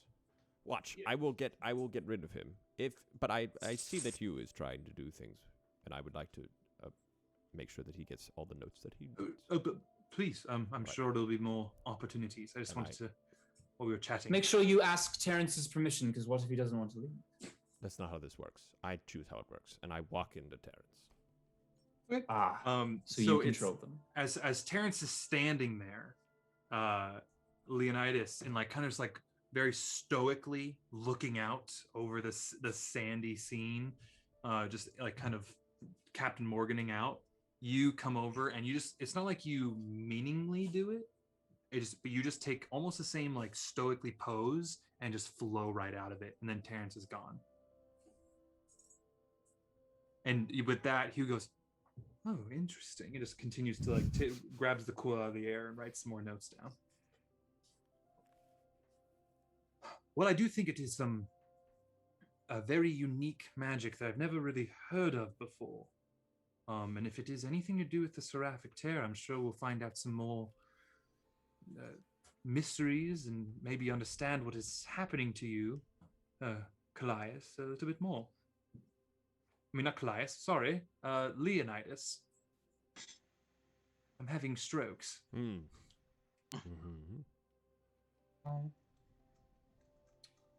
Hugh too. Oh my gosh. Oh my god. Could I ask for popcorn? Whoever wants to roll me a D10, por favore. Got one right here, baby. All right, hit me with it. 9. That's 9. a 10 from me. Just one person. This is just for. Okay. Yeah, you're good. I see. I see how it is. You can do the next one.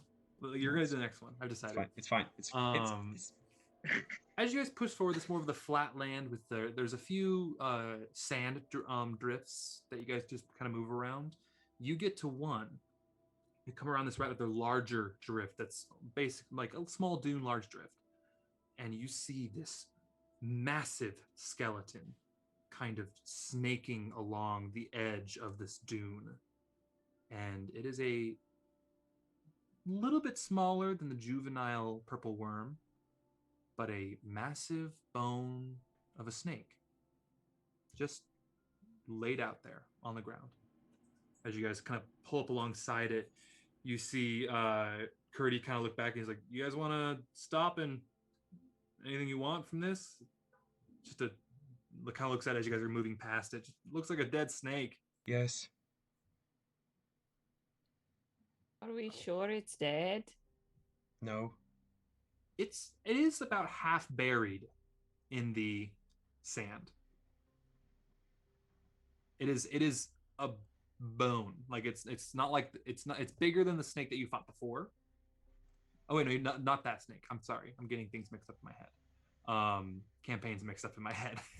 I'm thinking about a I bone. was like, Naga. wait, what snake? That was a different campaign. Oh god. That's what I'm still thinking about. Yeah. We don't know it's not that. Yeah. Is it the bone naga? You are unsure. Roll me either. I'll take nature or arcana checks, and I'll maybe give you guys an answer. Lilith would not know, so I'm not going to roll. Yeah. Lilith is from. She's a city kid. I'm a city kid. I don't have a driver's license. Leonidas, you might know. I got a 23. A 19. Fucking rolled a 5 Arcana. again. Done with this 23, 19. I got a 7. Ember. I got a 7. I didn't roll. 2319. With the 2319, you guys know that Nagas, mostly for you, Kallias, maybe a few of them have been around and told about from your home. For you, Ryujin, you just know about them from the Promethean Tower, and just information in one of the books you were kind of going through and helping catalog when you were growing up. They are not as big as this thing. This is a very large snake. Whereas a naga is a large snake. It's big, but it's not this big. This is like the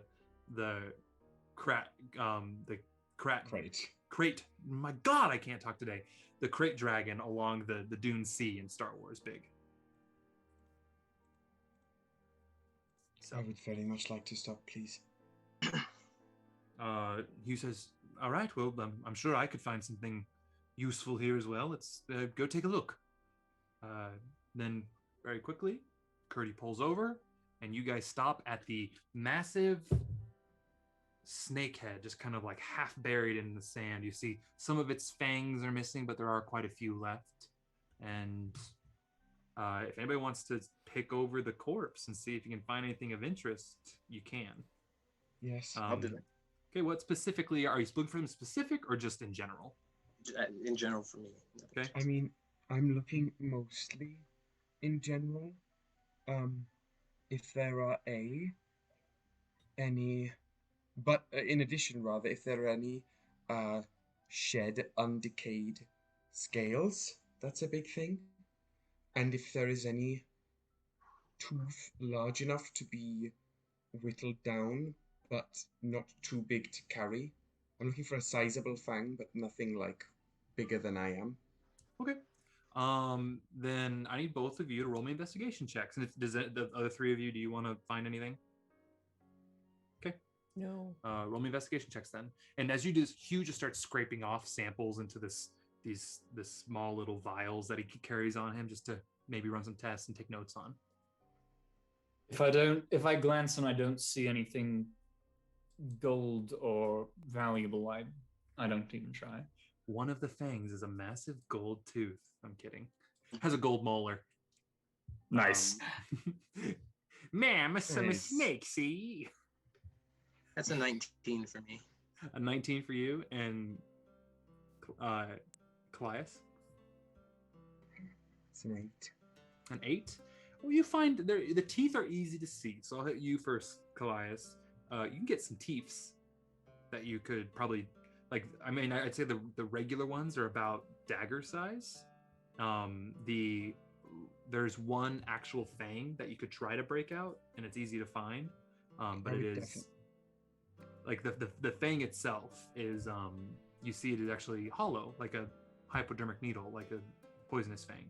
I would very much like to do everything in my power to retrieve that. Okay, I'll come back to you. Ryujin, you find all the teeth. You can collect all the teeth you want. If you want to collect teeth, I'll have you roll like a d10. Alright. Other than that, there's not a whole lot. You kind of like dig around even to like maybe back in the throat area. Just bones. Really, it's just the teeth. This is just kind of a big dead snake. Cool. I'll take Yeah. some teeth. Okay. Roll me a d10 for you, and let's see how many teeths you get. And then Kallias, could you roll me a dexterity saving throw to try to extract because there's only one fang left, that one fang, and not break it, because it is relatively fragile to pull out. That would be a 21. Okay.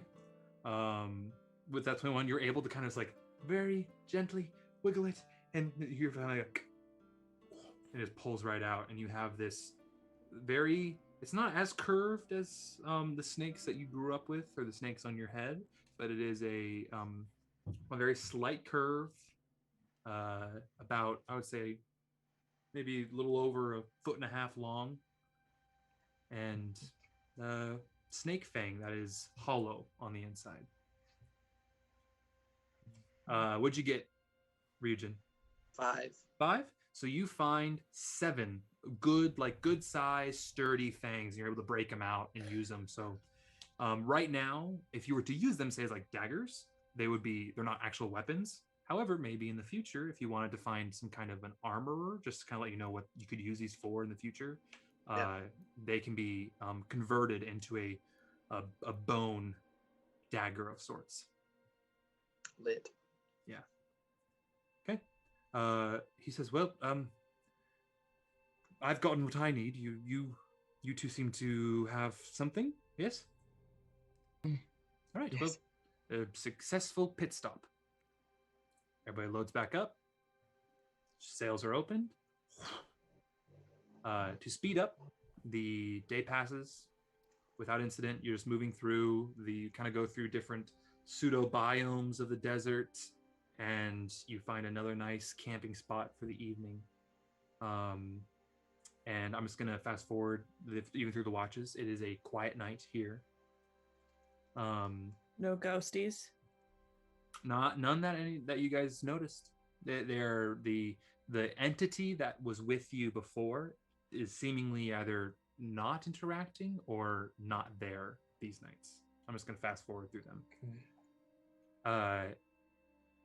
The next day. By the end of today, if it is good travel, you guys will reach the Zedekiss Moran outpost because of the successes you've had on this traveling. So, I believe Kallias, roll me a d20.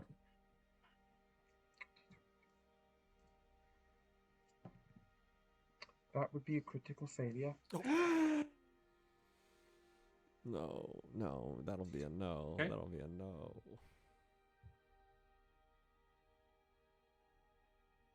Okay. As you guys are pushing forward, again, clear weather, actually. You guys come around this corner and you feel, oh my God, a familiar rumble in the earth.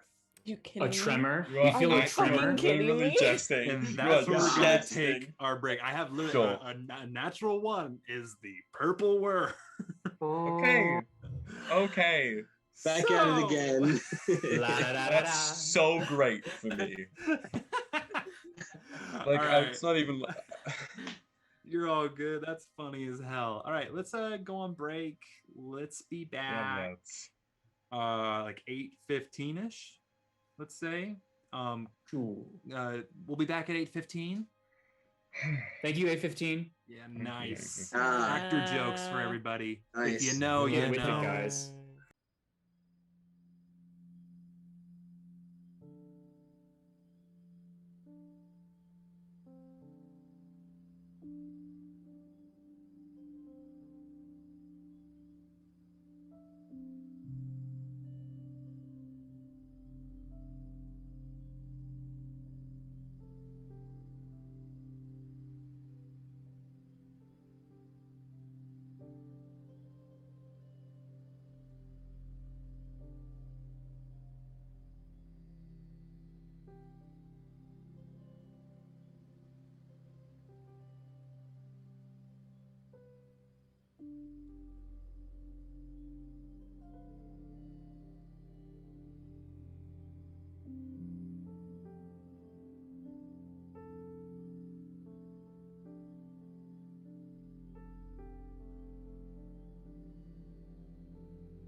Crunch, crunch.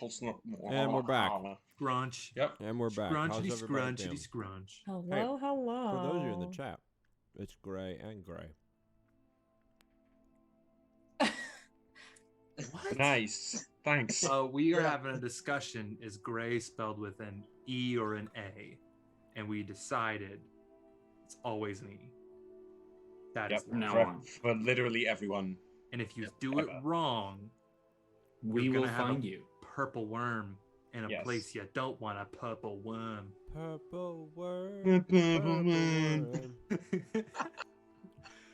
Okay, well, All right. that being said, welcome back, everybody. Let's kick right back off. So as the camera pans back down, you guys feel that familiar tremor of a large subterranean beast underneath you. You do not have sight on it. You do not know exactly where it's coming from, but it is heading towards you. What do you do? If we just don't move, what if we just like stay completely still Oh, and don't make any sound? I don't know how purple worms work, but that's my contribution to the idea pool. I don't know how much Ember knows, but we know that they have tremor sense. We decided that Yes, last time. Well, 'Cause we were found out blinding it. about that. Yeah. Yeah. I would say as long as we're touching the ground, it's going to be able to know where we are. I'm Who's looking it got up. better I'm looking it up idea? really quick because this is an important rule. Okay. Does anyone have any other ideas while the DM learns something? I do not know if you're equipped to deal with this. I could send an echo and see what happens. What's his name going to be? Philip. David, and the worm's name is Goliath. No, Philip. I can feel it. It's Philip. Slash, I named them, so I don't know. But Give me a quick second. I'm just double checking the purple worm stats. Okay, this is how we die. where? Yeah. What a good time. Guess we Didn't even get to die in the seraphic tear. didn't So, quite make it. if you guys wanted to, there is a hypothetical that I would rule that I'm not going to tell you, but there's a slight difference between the two sites that it has and the distances that those sites are and how I'm going to rule it. I thought you were saying there's a hypothetical of something you could do right now, but I'm not telling you what it is. It was like, Um, cool, great. Great. Here's so- my idea, unless you're going to say some more stuff. No, go ahead. But Go ahead. my idea is we all stay on the ship or the skiff. No one moves. No one. You can breathe a little bit, and that's it. The worm is going to pass by us. It's just going to see a random thing.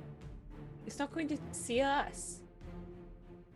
And then the worm Okay. just keeps going. Should we maybe be prepared to hunt it if it decides to? If it does see us? I mean, yes. Yeah. I will say we did outrun it before, and I would love to have decided to run before running is necessary. But we don't know where it is. So we could No, be- you just feel the tremors, and it is very Yes. reminiscent of last time it attacked. So Where- if we where are we? run, You guys are in kind of a much wider. The ground is a little harder packed. It's not the loose sand of the dunes that you saw it last time. It's a little bit more hard packed, with some drifts, but it is kind of more of an open area. Roll me. I think I mean, okay, that's what you guys are doing. Well, I like this idea of I think that maybe this time we don't go running into battle, only because it will kill us. So I think if we stand still, I will say risk reward. If standing still is not the good idea, then it's definitely over. Kurti then speaks up. He's like, I have one idea, and he's kind of like he's just trying not to move too much.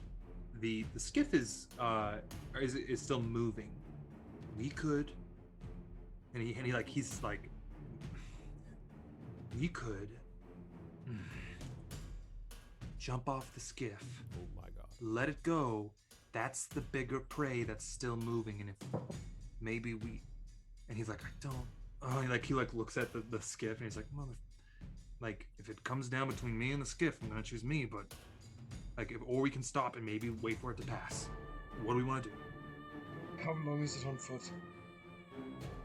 To get there from here, it may take a day and a half, maybe a day if we can make good time on foot.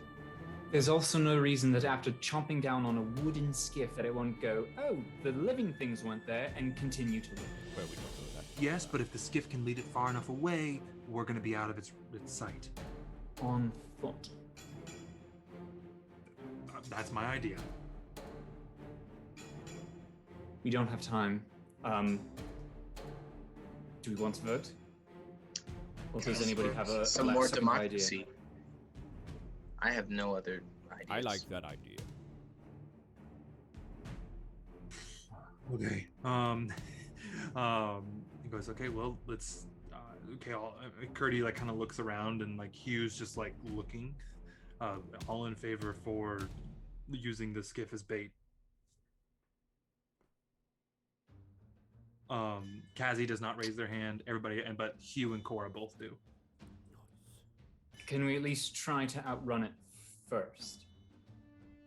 And then if it's gaining, then we jump. Sure, yeah, sure. Won't it see us more easily if we try and outrun it than if we do it now when it hasn't seen us yet? I agree with that. If we continue to do it and it sees us in the thing and then it sees us jump out of it, it's more likely going to attack us then than if we do it now when it's only going after the big hunking skiff that is moving across the left. That's the reason I think we should jump out. Although democracy says if we've been going by anything. Although I think democracy just won. Curdy says, it looks like the ditching the skiff has it. Alright, let's go then. Let's do this. All right, grab up your stuff and get ready. And yes. Curdy and Kazi go to start tying down some ropes to kind of get it stuck in. You see Curdy tying the rudder that he uses to kind of make it go in one direction. And after a couple minutes of that, he stops and is finished. He's like, okay, everybody ready? Cheers. Aye. Okay. Everybody roll me dexterity saving throws as you jump off the moving skiff. It's not moving very fast, so it's not a hard check, but just to see if you can hit the ground rolling kind of thing. 19. 19, but my mind is older.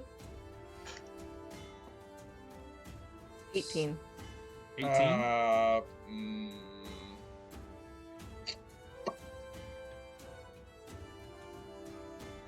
What'd you get, Kallias? Kallias is an indoor kid. Ember got a 1 too. And Leonidas, what'd you get? A 10. Okay. Kallias is not an indoor kid. But today, they are. Oh, Leonidas? Oh, I'm gonna roll for. Wait, can I real quick? Have they jumped yet? Have we jumped yet? This is you jumping and landing, yeah. Kazi and Curdy are fine. Hugh, weirdly enough, super fine.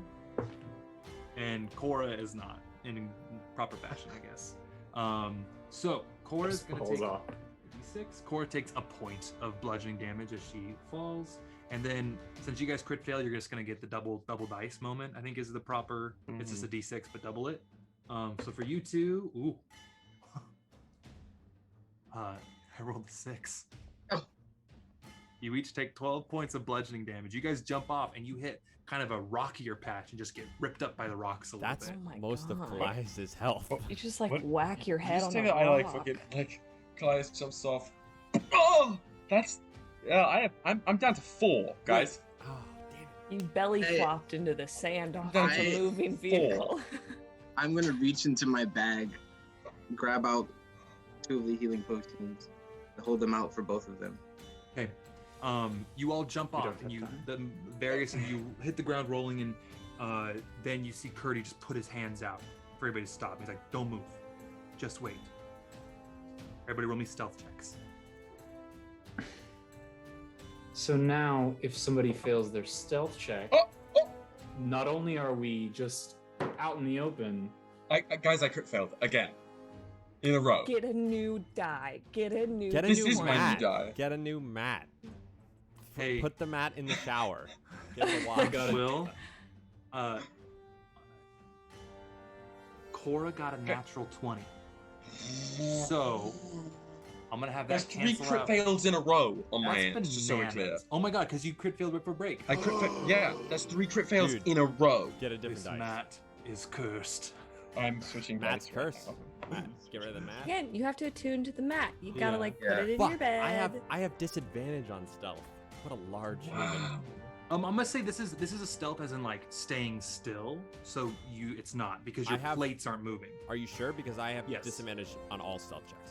Well, yeah, yes, because usually in stealth you're moving. This is just staying still. Cool. So your plates are not moving, or your scale armor, I think you have. So it's not making noise. Okay. Yeah. Cool. This is more of a stealth check to just like stay still and not cause any sort of movement. I so- got a 13. 13, okay. 13. Ember, 6. okay. Ryujin, 21. 21, and Lilith, 16. okay. Seems-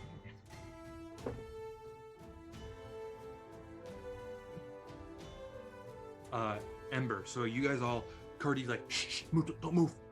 And there's a moment passes Ember. You kind of like, Ember, shit. Kallias. Both of you getting up and getting cut up. Makes sense. You got the lowest ones. You guys kind of like stumble a bit, and just being ripped up by these rocks. And Hugh and Cora naturally jumping off pretty well. Cora stubbed her toe basically.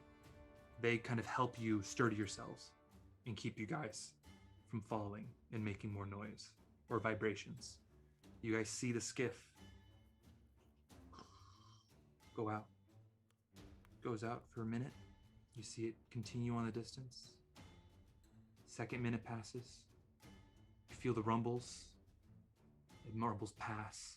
And then as it's just about 3 minutes down the way, you see this massive worm just like grab it and pull it underneath the sand. The skiff is gone. Kurdy still has his hands up.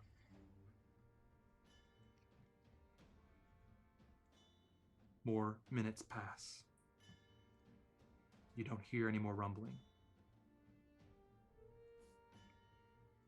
More minutes pass. What do you do? Move.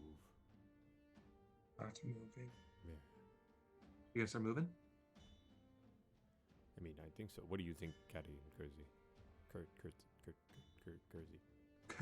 It's Kurti and Kazi. Well, that's dyslexia. What do you think, you two? Great way to get around it. They kind of Get wrecked. they look around, and Kazi like hits Kurti a couple times and signs, and just he nods. A little bit longer, just to be safe. Time passes. Seemingly, the threat has passed.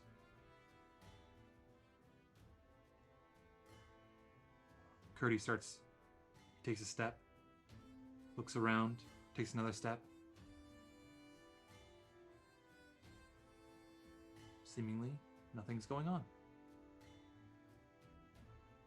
Okay, in this moment, I will toss these healing potions. Okay. To Kallias and Leonidas. No, Alright. Kallias and Ember. And Ember. I'm fine. And Ember, sorry. It's okay. Those are- Is it a greater or just Common. minor or normal? Common? Yeah, I think we just have common I ones. guess that'd be D4 1d4 plus 4? I thought it was 1d4 plus. I always forget what it is. What's the The lesser healing one? Lesser is 4d4 plus 4. A lesser is? Yeah, That's a lesser is. lot. 2d4 Lesser plus is- 2, that's what it is. A potion of healing is 2d4 plus 2. The 44 is greater healing. Oh, Yeah. it's been a long time Yeah. since Been a while. I've been down there. Most Uh, I parties rolled have a healer. 2 motherfucking ones. Oh, That's- bummer. So I'm gonna six die in hit this points for me. goddamn desert. What'd you get on yours? I got, oh, it's 2d4 plus 2? 2d4 plus 2 is a common it's like- healing potion. I got a 6, so I'm back up to 10. Okay. So some of the wounds at least closed. You're gonna have some bruising, especially you, Ember. But you guys aren't dead, which is good. But you guys did get torn up on those rocks. You bailed off of that barrel, dude, and hit the rocks. I hit that fresh power. That was so not sucks. Snectar. Okay. Okay, how are we now just walking? Is that the plan? I suppose. Curtie's like, yep, we're walking. Great. Lovely. So you do lose a bit of time. Can I have one last person roll me a d20, please? I'll do it. Thank God. Yeah. I was gonna do that. Okay. Sure. No, this is his fault. That was an 18. 18. Fuck yeah. Good lord. Okay. As you guys move your way up, Tiamat explodes out of the sand. Yeah. Vecna arrives from the moon. No, and I wouldn't do that to you yet. I've already thrown a purple worm at you. Yet. Thrown up purple one? Throw multiple. I mean, it's been the same purple worm twice. It was Oh, the that same was the one. same one? Yeah, it's that lavender worm. You didn't really see it, but it's the same one. It's the juvenile who Okay. hangs out around here. They remembered. The actual purple worms are going to be out in the Seraphic Tear, and they're going to tear you a new one, if you know what I mean. What do you mean if you know what I mean? There's only one version of that phrase. That's true. Yeah. Okay. You guys continue on, and again, just kind of going up the ridges of these dunes now. You're in more of like there's like a little bit of a range of dunes until you know where the you could probably see the rock outcropping, very similar to Pride Rock, actually. In like its look, not necessarily the exact look, but like it's just like these like large monoliths that kind of stick out of the ground that create this protective monastery.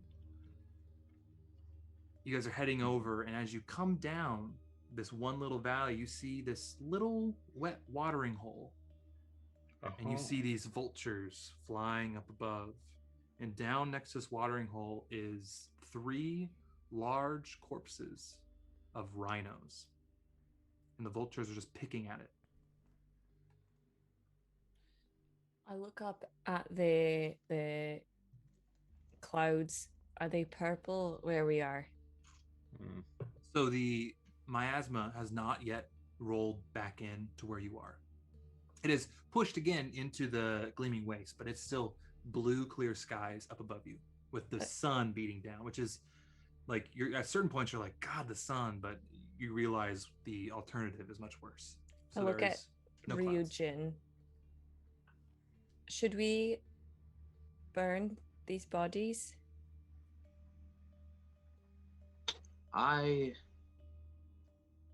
honestly, to be safe, if the storm does come back, they could come back.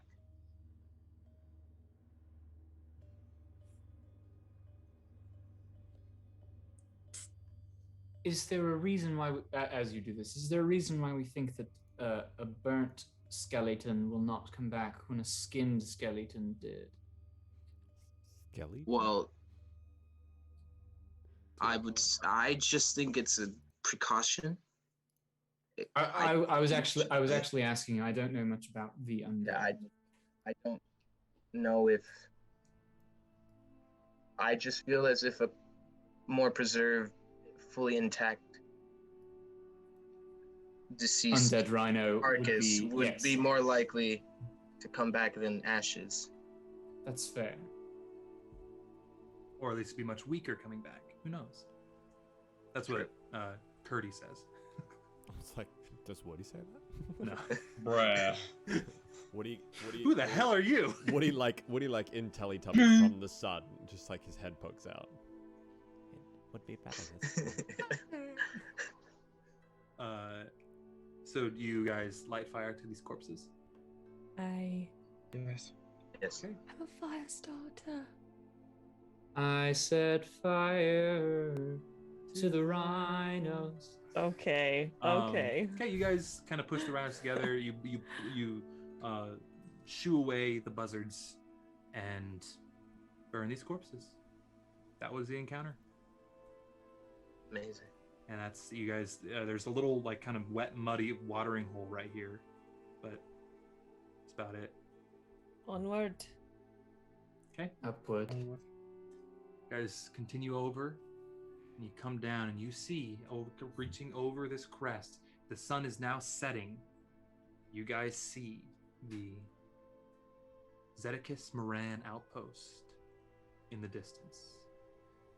You guys make your way to it, and for those of you who've been here before, which I believe would only be Leonidas. Leonidas, it looks a little different. The outer area seems to be very windblown. There are large sand banks and drifts up against the rocks.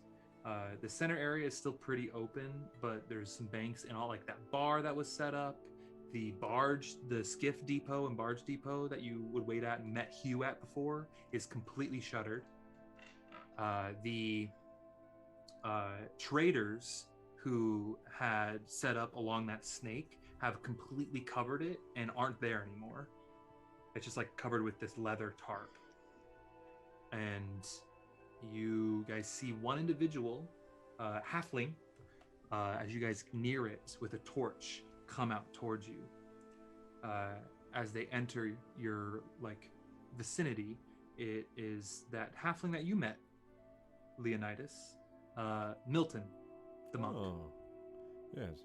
And he, with his kind of small goatee, he has a hat on now, and just kind of waddles up to you guys and goes, "Oh, well, we weren't expecting any visitors, but and he sees you, he's like, I recognize you. And he sees Curdy and Kaz, and he's like, oh,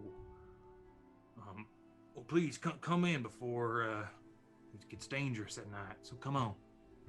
And leads you guys into the monastery. For those of you who haven't been here before, the Zedekiss Moran Monastery is this, it was founded by a explorer named Zedekiss Moran. And That's such a coincidence. I know, right? Weirdly, that was the same name. And this Zedekiss helped kind of start at least the mapping of the Gleaming Wastes, at least a way to navigate them. And that's you guys kind of bypass them in these storms because you wanted a more direct route. But he created these obelisks, which if anybody got lost in the wastes, they could find an obelisk and be able to find their way out from there. There are these large, like towering stones, pillars that cut into the sky. And you guys actually probably on your trip saw one, but Kurti and Kazi know their way around. They don't really need, they've done it the trip many, many times. He leads you in, and as he's walking you guys into the entrance to the cave systems, he says, so, what brings you guys here? As he puts the torch in a sconce and leads you in deeper.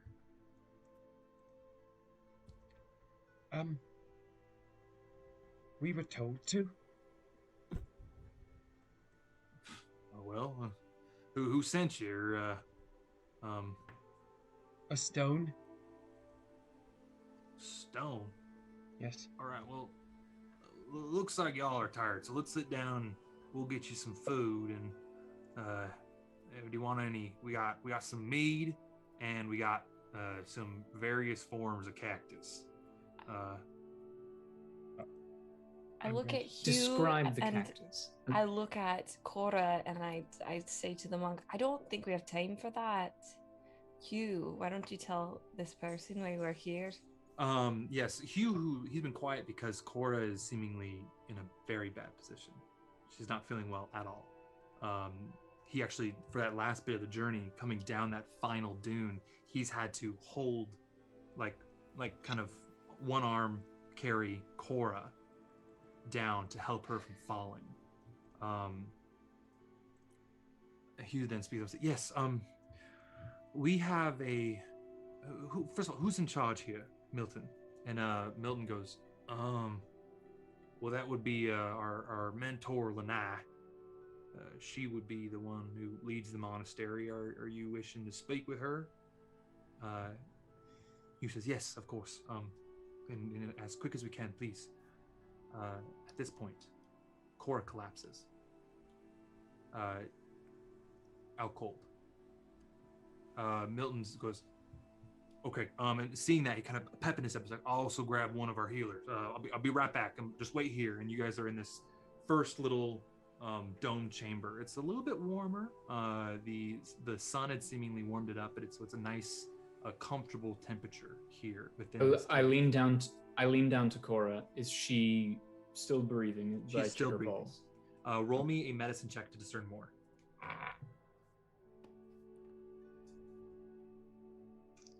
I'm not very medical.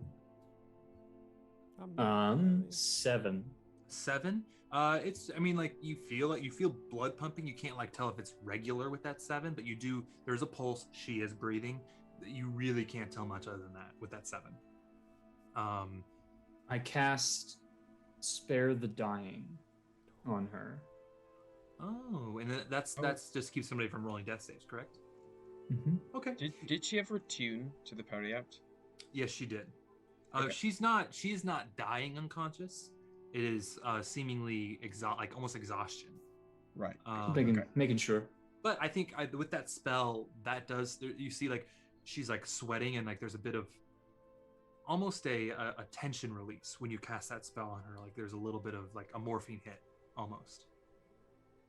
And you see her as Hugh and Kurti have kind of moved her onto her back and put something under her head, and the sweat pouring down her face, but you see her kind of take a little bit of a deeper breath, and she's you see her eyelids are closed, and her eyes darting under her eyelids, and she's not murmuring, but her mouth is moving, and sweat is coming down her brow, and Hugh is visibly nervous, and he's just talking to his sister and being it's okay, breathe, you're all right.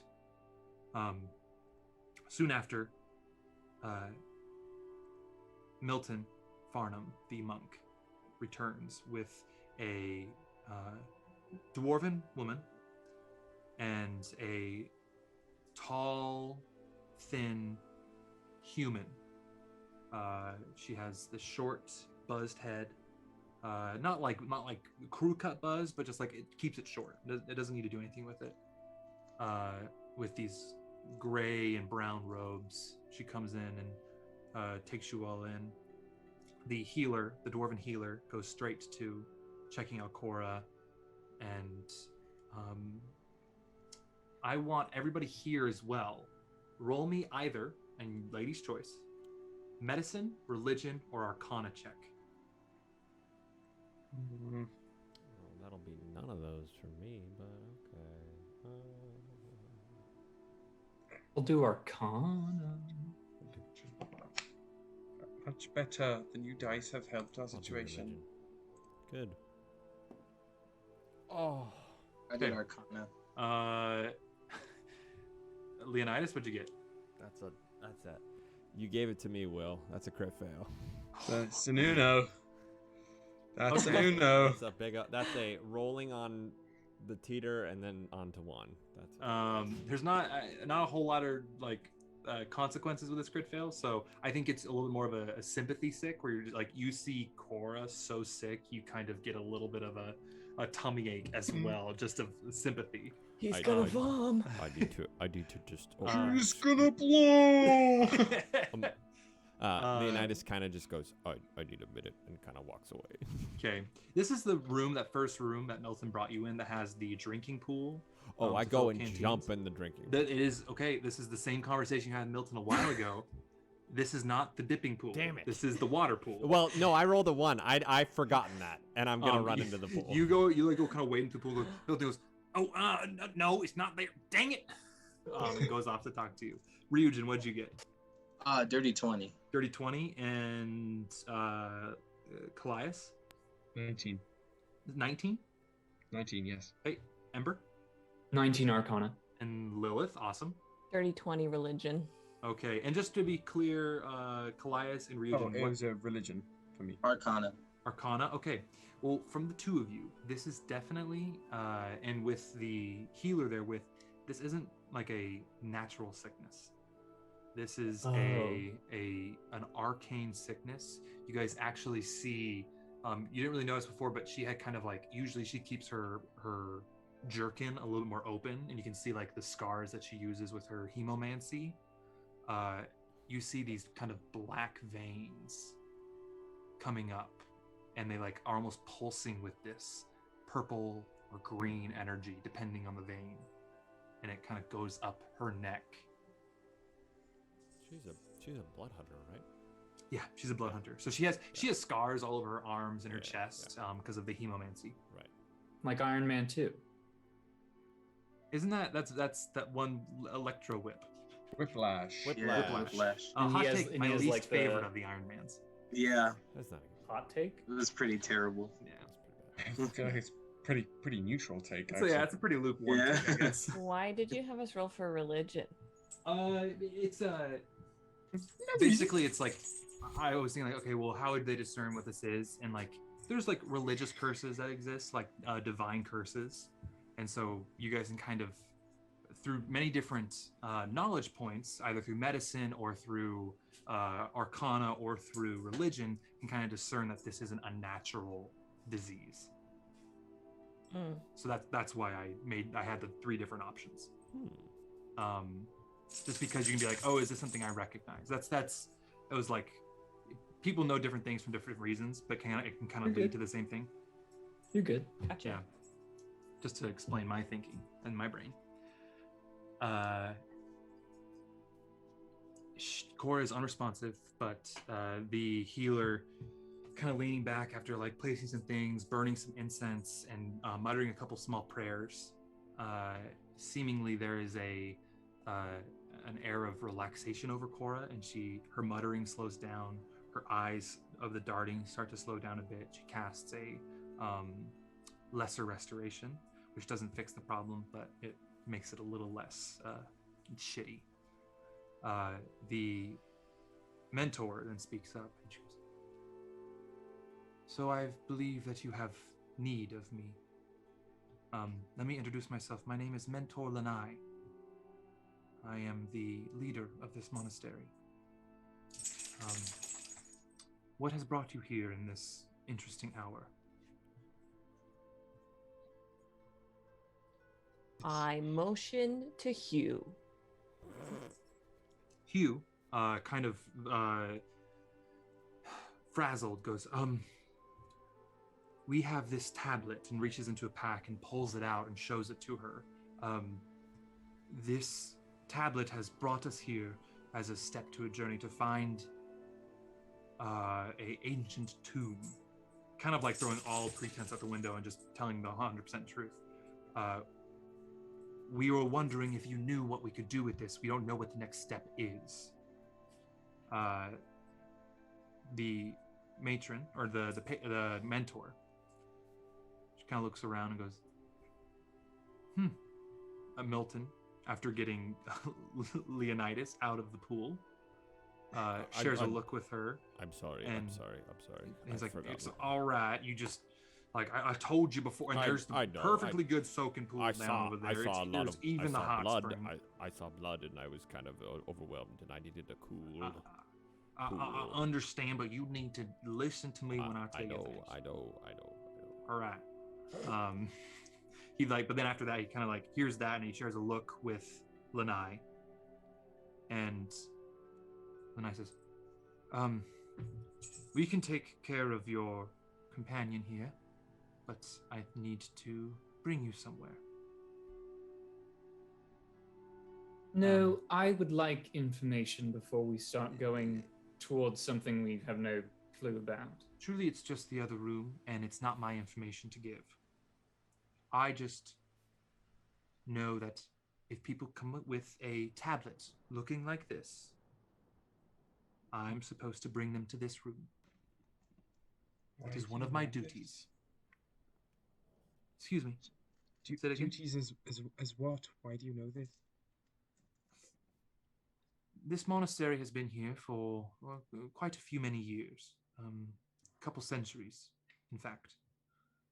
And in those centuries, this monastery has changed many forms. It used to be a center of great warriors, but one thing that has been passed down mentor to mentor is this information, that if somebody were to arrive with this Valknut tablet, that I, or the mentor in charge, needs to bring them to this chamber and open it for them. I also have to ask you 3 questions, but I don't know what those 3 questions are until I open the chamber. Let's go. Right. Good enough. I'm just saying, if you just say come with me, then I... But if that seems like a legitimate reason. Yes. In or out, Ava? Come on. The dog. Everybody drink. The dog. I thought you said that to us. I was like, no, it's Ava. She's a weird dog. In or out? Yeah, in or out, but she wants to be both. So she leads you through a small tunnel and into this antechamber. And it is about a like kind of a small domish room, naturally carved. Kurti and Kazi, they say as you guys about to leave, like, we'll stay here with Cora and keep an eye on her. You guys go do your thing. Like, we got you here. So that's all our job. And Hugh nods, and like, he just kind of looks at Cora and like squeezes her hand, and you guys hear him say, "We're going to fix this. It'll be okay." He heads out with you, and you get to this chamber. From there, Milton enters in from another entrance. He kind of went off to another room. It's kind of a maze of all these little tunnels, almost like a beehive. And he comes holding this very withered staff. It looks like driftwood, and hands it to Lanai, and Lanai takes it, and she says, "It looks at you guys like, I never thought I would have to use this. This is scary circumstances, but exciting."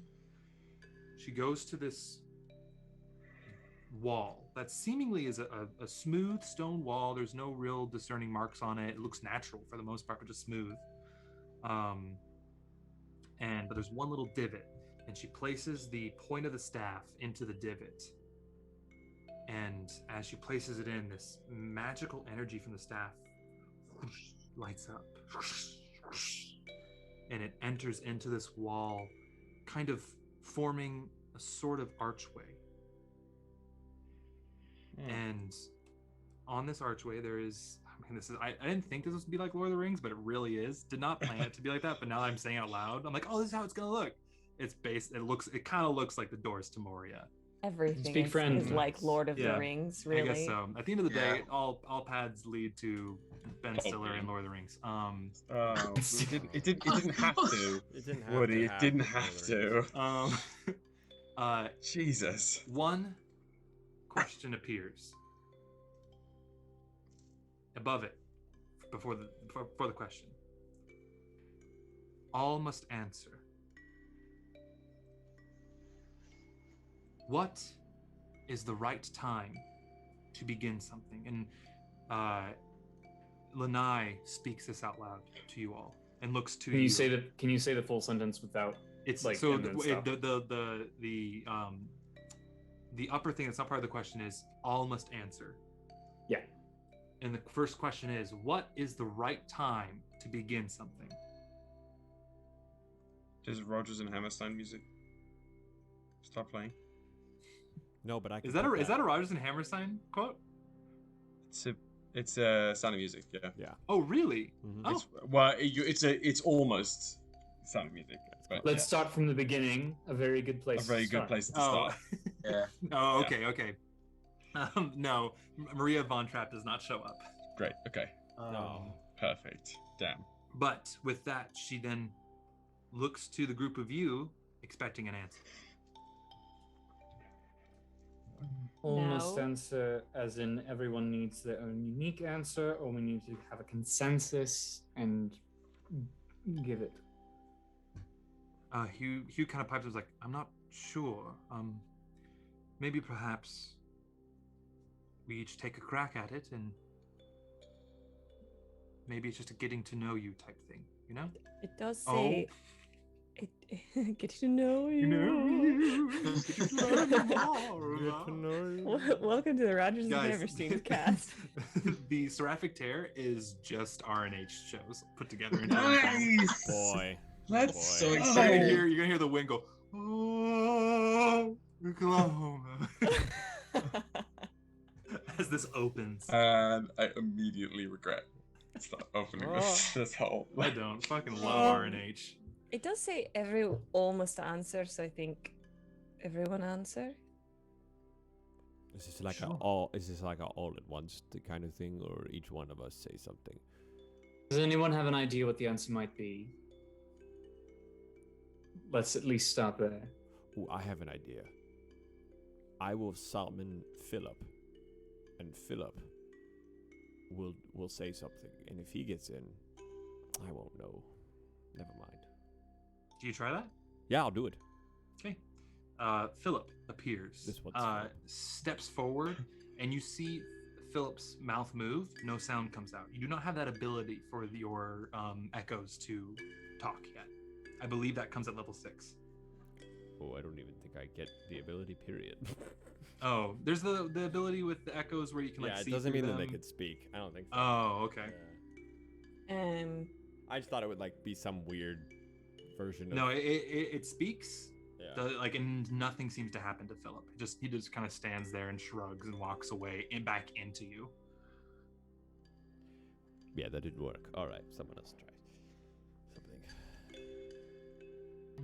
Hugh says, well, I guess, and just kind of like out, doesn't really like kind of looks at Lanai, and Lanai just kind of like was looking at you guys expectingly. And he just kind of looks and says, when one is ready, nothing seems to happen.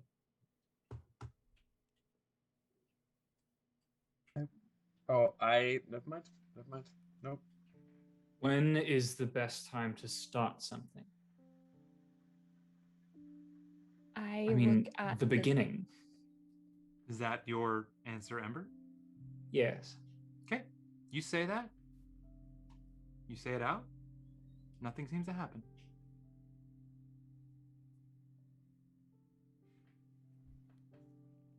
I look at the door and I just say, no. Okay. You say that in a question.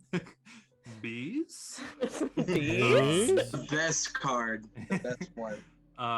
And nothing seems to happen.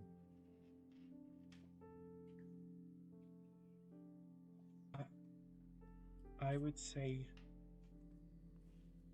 at the bottom, because you have somewhere to climb. Cool. You say that?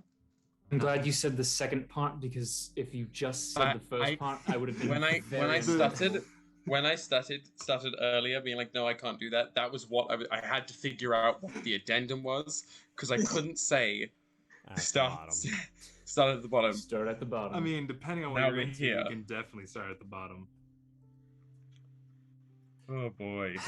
You say that, and Lanai kind of makes like a small like kind of like, oh, all right, I like that one. Just commenting to herself, and nothing seems to happen. Great. Sorry. What is it? What's the question? What is the right time to begin something? This is Dan speaking. The interesting question of it, or I'll speak as Leonidas.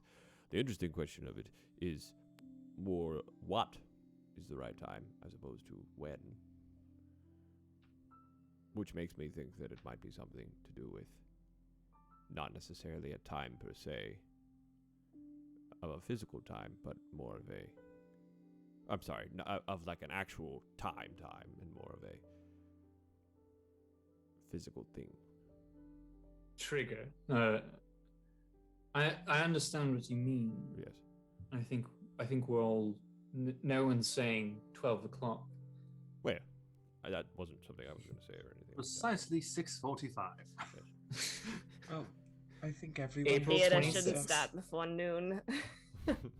Maybe there is no right answer, and we all just have to give an answer. I So would agree. I will just say anytime. Okay, you say that, and nothing happens. Lanai then looks towards Leonidas and is like, "Is that pondering your answer?" No. My answer is freedom.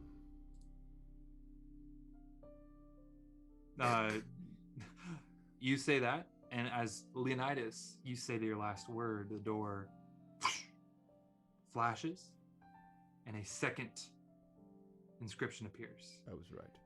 This one says, God, don't validate him. there is, oh, and also, Lilith, you get inspiration. You just feel kind of this like light feeling to you. You have inspiration. Damn it. Because I said now. Not freedom? Because that was. It was the right answer. It's, yeah, I'll tell you afterwards. Okay. This one, next one's like, it says, the thing above it says, there is one answer. Lanai then reads the question. What is the most precious commodity of all? And it is something we all share.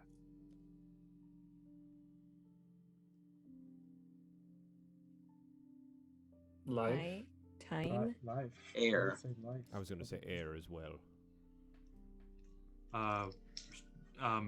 Lanai looks at you and the door doesn't do anything and she says, I believe there has to be one answer. Oh. As a consensus. I say life because time is not something that everyone has. Yes, but life is something everyone has. I agree with that. That's why it's a precious commodity. That's why time is precious. Someone in the chat But said we don't. Wi-Fi. Not everyone has it. Someone said Wi-Fi in the chat. Can somebody Truly. like at Spectrum? Can somebody take a picture of this? Really be just a little clip, little highlight reel, and just message it directly to Spectrum Services. Be like, very funny. Whoever said that, 10 out of 10. You get Spectrum. inspiration too. Enemy of the show. Yeah, whoever said that, you get it was inspiration. Shakira. Shakira, hell yeah. Shakira. Yeah. Come on, Shakira. Jesus. I like life. Yeah. Hugh thinks, he's like, I will defer to the group. How diplomatic. We can always try something else if it doesn't work. Okay. Life. You say life. Kallias, roll me a percentage die, please. Oh no. I'm using my new ones, so. It's 58. A 58? I was ready for you to roll a 0, 0, 0. Let me go to your table if I can get to it. Come on, Google Docs. Cooperate with me here. Hello? The purple worm emerges from the door. You said 58? 58, yes. I didn't realize I was rolling on my die at this point. Yeah, you are, baby. Are you touching anything specific right now? Like on my person or just in general? Okay, are you touching anything in general right now? I mean, I have two different answers depending on what you say about the first one. When we brought the 3 tablets back, did they like combine into one Yeah, thing? they're or did- fused into one Valknut now. Then it is mostly a probably triangle. probably my focus, the armband, Okay. Well, the that intertwining circlet. that nothing happens to that, but nothing may happen. But we'll see. You just kind of feel a tingling in your fingers. Is it pleasant? And nothing happens. A little itchy, and nothing. The door does not change. The question's still there.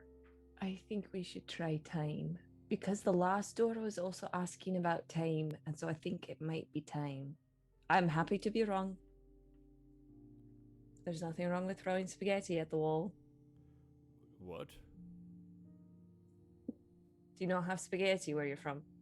We don't have time for that. Well, I don't know. See, Oh, that's that why was- we shouldn't say it. Well, But I yes, I'm fine with guessing. just don't know what throwing spaghetti at a wall would do. It would just stick there. You kind of says, "What's spaghetti?" Here's why I'm saying time. We People do- say, I need more time. I don't have time. I wish I had time. That's why it's a commodity. And we but all the share second part time. of it.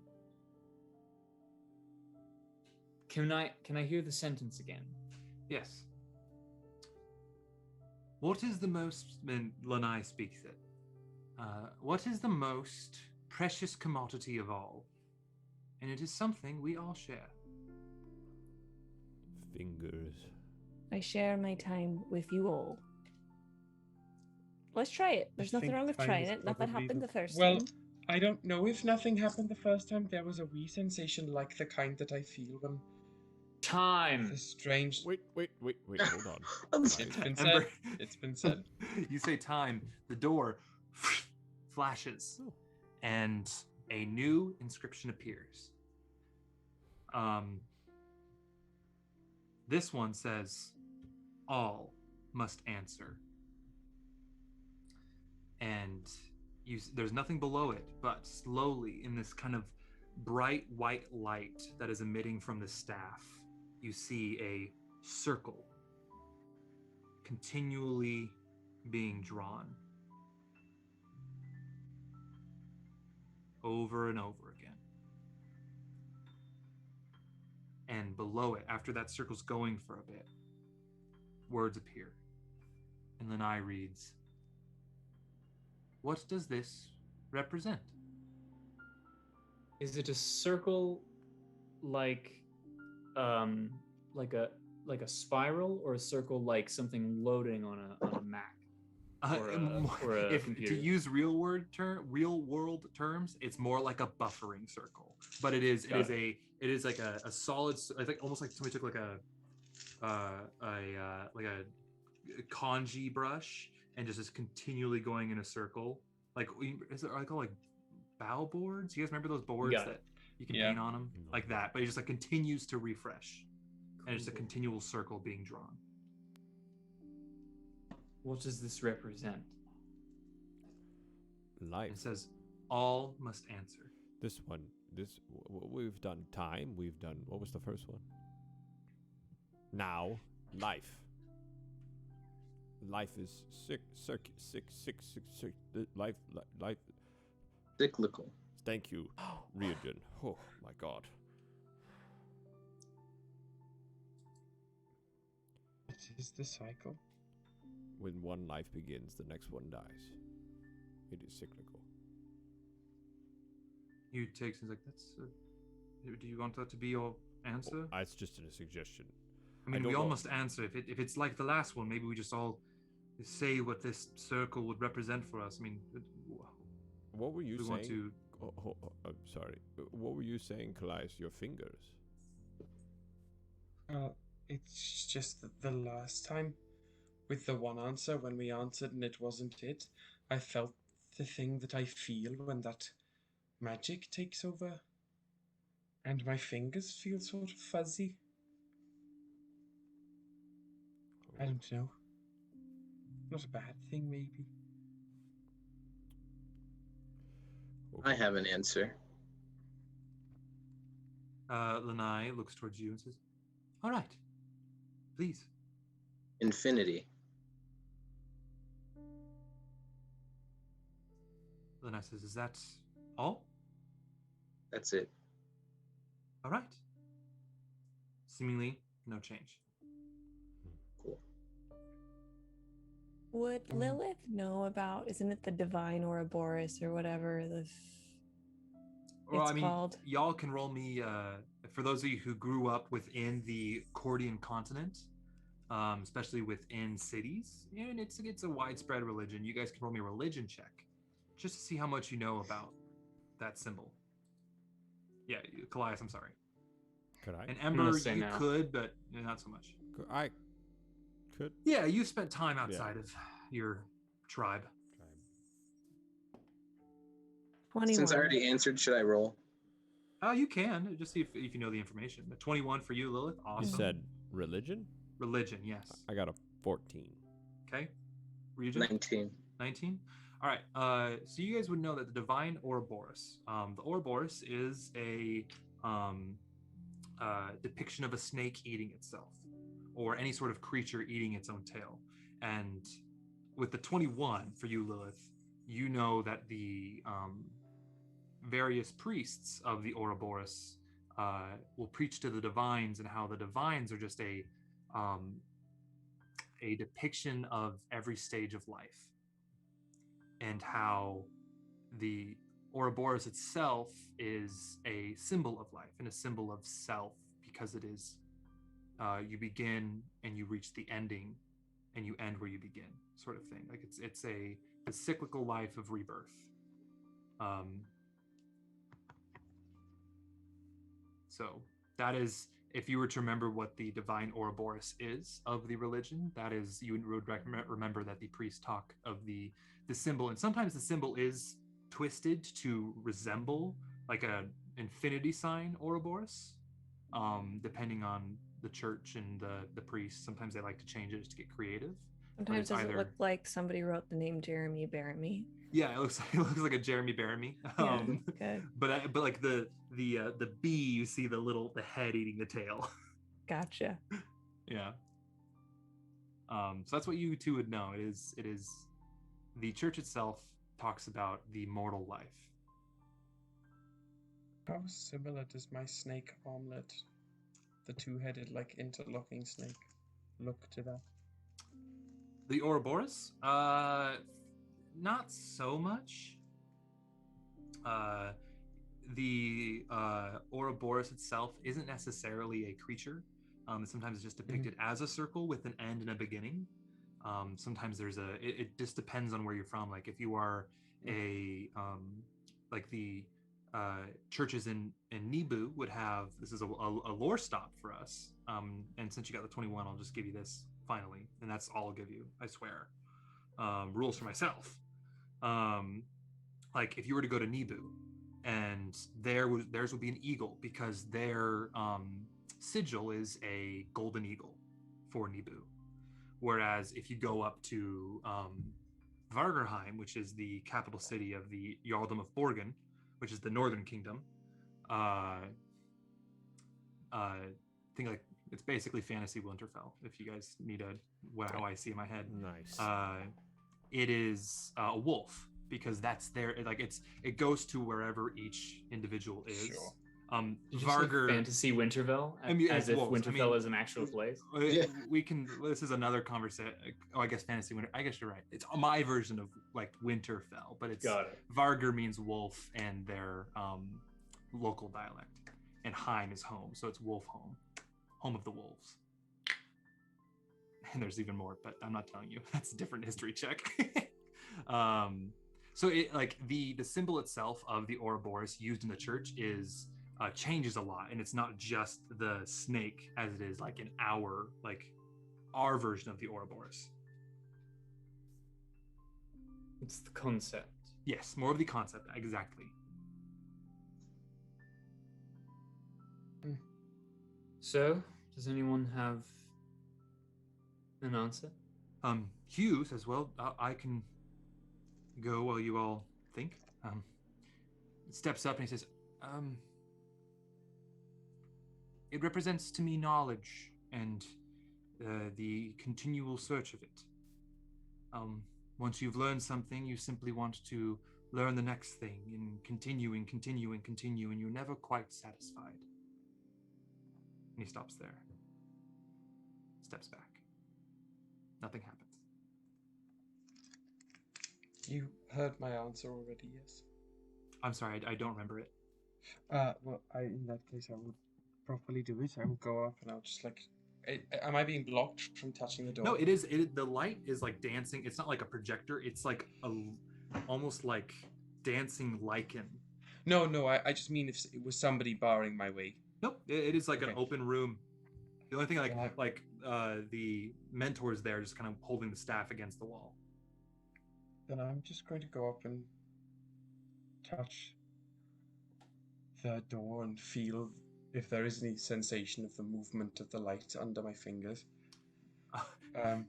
Okay, just because I want it to happen, I think the timeline's a little... I want to know what it is. You, with your fingers are just tingling, and as you touch it, the handprint, the wall, just where the handprint is, just comes ablaze for a second. And then the effect, the minute ends. I'm just gonna say that, and it goes away. You rolled anything you touch within the next minute that isn't being worn or carried by you or another person, lights on fire.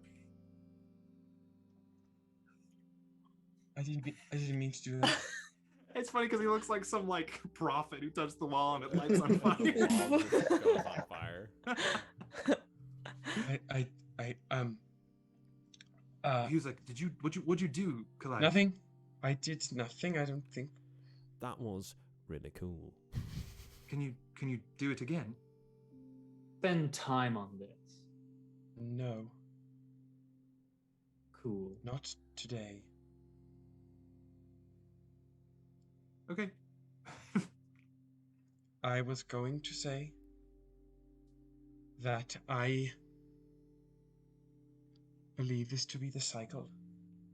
There is always a price for the things that you take, but the things that you take will be replaced, as will you and us all. You say that?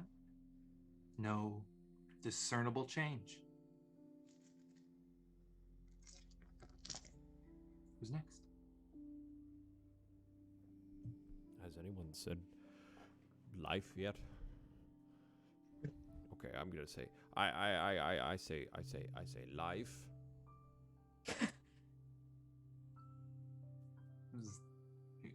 Leonidas says, is that all? Yeah, it represents life. Represents life in a circle.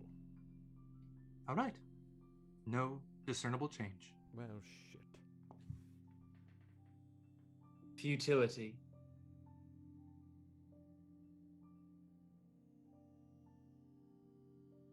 Is that all?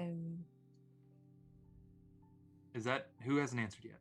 I have not. Okay. No discernible change for you, Ember. But you say that, and Lanai just kind of goes... Kind of, again, just commenting to herself about it. I think just like similar to what Kallias said, it's a continuation. Everything, there is no end and no beginning. Things just change form and continue on. Okay. You say this, and the door flashes one last time, and these white arcane lines geometrically start connecting to each other. And at first it doesn't really make sense, and it's like basically all these lines start hitting these points, and this picture starts to come in, and it turns into this spiral that gets closer and closer and tighter, and then the final picture is shown on this archway, and it is would be recognized to us as the Fibonacci sequence. I don't know what that is. And a kind of pulse emerges from the wall, and kind of almost like a little energy goes, hits you, and this dust hits your face, and this like almost like hot air as well, and you guys hear a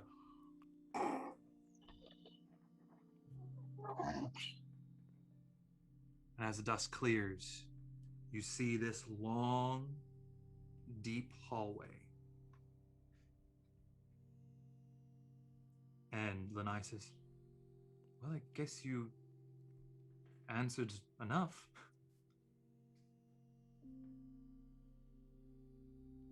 Who wants to go first?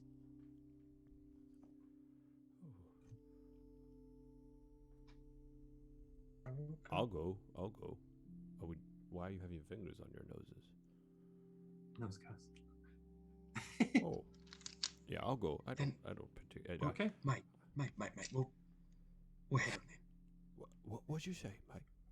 We'll head on in. Oh, It's all right. Hey, also, quick question. You got fire on your hands. Later. Fire. Right. Over point, mate. Oh, good point, mate. Oh, yes, so. Okay, you head down this hallway. Leonidas, you're leading. What's the marching order? I will lead. Be right behind. I I will will be go. behind Kallias, and I'll just keep an eye out for traps, even though I'm third. I will Okay. be behind Lilith. I will be behind Ryujin. Okay. Well, as you guys move forward, Leonidas, after a certain amount of feet, the hallway that you're in takes a sharp right turn. Do you have dark vision, by the way? Ooh. No. Okay, so you're No. kind of bumping into the walls. You can Oh. kind of make your way, unless you sure. take some kind of light source. Maybe? Hey, Leonidas. Yeah, what up? Maybe you shouldn't be in front. I Well- love that you wanted to go first, but I did. you I seem was. like you're struggling. It seemed like no one else wanted to. So I can go. Okay, go ahead, Kallias. I will be behind Kallias. I did not touch my nose, so that's For why I thought those I of had you to go. who don't have dark vision, you're still can't see very well, and you're bumping into walls and stuff. And once you kind of enter a good 15 feet into this hallway, it's pitch black. Who doesn't have dark vision? I Me. believe Ryujin. As we start going, if I see Ryujin bump into a wall, I'm gonna just put my hand on his shoulder and just kind of guide him from behind a little bit away from walls and such. Okay, so you Thank lead you. him. Not Leonidas though. Just let Leonidas. run. Leonidas, you're like, Just runs into shit. Alright. Great. But Kallias, as you push through, takes a sharp right turn, and you see down. It's about Is it same 30 plane? Or Yeah, you're not going up or down. It's the same plane. It takes a right turn, and about 30 feet, you see the chamber open up slightly. It gets wider. I'm going to keep going, but I'm going to be checking the floor and the walls as I go. Okay. This is, we trapped ours, so. If this were a BioWare video game, it'd say Lilith approves. it's also that little thing where you have you're walking in the temple and it's too low detection skills. Oh, you're in well, what Baldur's the Gate. is that What did I supposed to miss? be? Yeah. Oh shit, yeah. Let me just pull up Hugh, because Hugh also is a human, so I'm gonna Can't see shit. Let's see if Hugh just takes care of that. I think he can. Let me just double check his spells he has. Yeah! Hugh is going to cast. He kind of looks around and goes, cast dancing lights. And these 4 motes of light appear just kind of along you guys and kind of move with you. As he's kind of holding his hands up with his book in his hand, just kind of holding them as you guys move your way through. Today. We know who he is now. Okay, you guys move your way into the next chamber, and Dan, could you switch us to our battle cam, please? Oh, Just so you guys have an idea of what it looks like. Let me just. Oh yeah, Wait. just so that we have an idea. Yeah, sure. All right. Fuck you. Yeah. Well, I think it's better for this way. So it's. Great. If I remember, This it's is how it's going to be. Kallias here, And then who was behind Kallias? Leonidas. Leonidas. And then Lilith. Yep. Correct. Then Ryujin, right? Correct. Sort of see like Lilith basically occupying the same space as Leonidas, like over the shoulder, like head far forward, like just being an extra set of parallel eyes. I need to grab one last thing. There's I'm like one in last with like piece I need his to grab. arms. I'm like Yeah, like peeking between his arms. fuck. That's like such a vivid image for me. Should we have not rested before we did all this? I thought we did rest. Well, actually, we all have potions. Hey, And, I thought and we rested. gummies. We rested. Potions are there. Oh, you guys did We fall off haven't the we skiff. haven't rested since we fell off the skiff. Oh. Yeah. Well, So It's I true. have 10 hit points, but if I need to, I'll chuck a potion. what is happening? And we What do is- have those gummies. Yeah. A fuckload of good berries. What just happened to you? Yeah. Did we determine if it's a full action like Goodberry to eat a single gummy? Is it a full action with Goodberry? Is In, that in Goodberry, that's the one shit downside of the spell. It's a full action to get 1 hit point back. I'm gonna say yes because they're Yeah. chewy as fuck. Yeah. Because Because they also fill you up for the day. But Yeah. But yeah. So it's not necessarily so if you guys, I mean, you're not in combat yet. So if you guys want to start passing around Goodberry, I will say that's a. And who knows? Maybe you won't even get into combat. I don't know. I didn't say that. Fuck you, Woody. I would pound 6 of them if we had them. I have them all. So I will just bring out the Bring out container. the dead. Okay. Yeah. So within this room, you guys, it's this size of room, about what, 10, 20, 30 by 60 room-ish. Yeah, approximately. Maybe less, a little less, not maybe 50, 30 by 50. And then there's these 2 steep things, and there's this one steep thing right here, and you can't really see where you are here, but it's this size of room, that's all. 30, And there are you 50, guys, okay. and that's the hallway. Are there any other doors into the? Any other? Is there no other route? Is this the only room? Hugh from here kind of pushes the motes of light in, and they're all kind of like a soft green, or white. And you guys look around, and seemingly no other doors, just this slight rise right here. There's nothing else to do. I'm just turning back to the group. I'm going to push in. I think there's some kind of platform, and the room is raised in the middle, and I don't see anything else, so I'm going to go up there. But I'm going to be quite as careful as I can be. Come if you would like to. I'll come with you, and I'll help you look to make sure nothing's going to jump out at us. I will as well.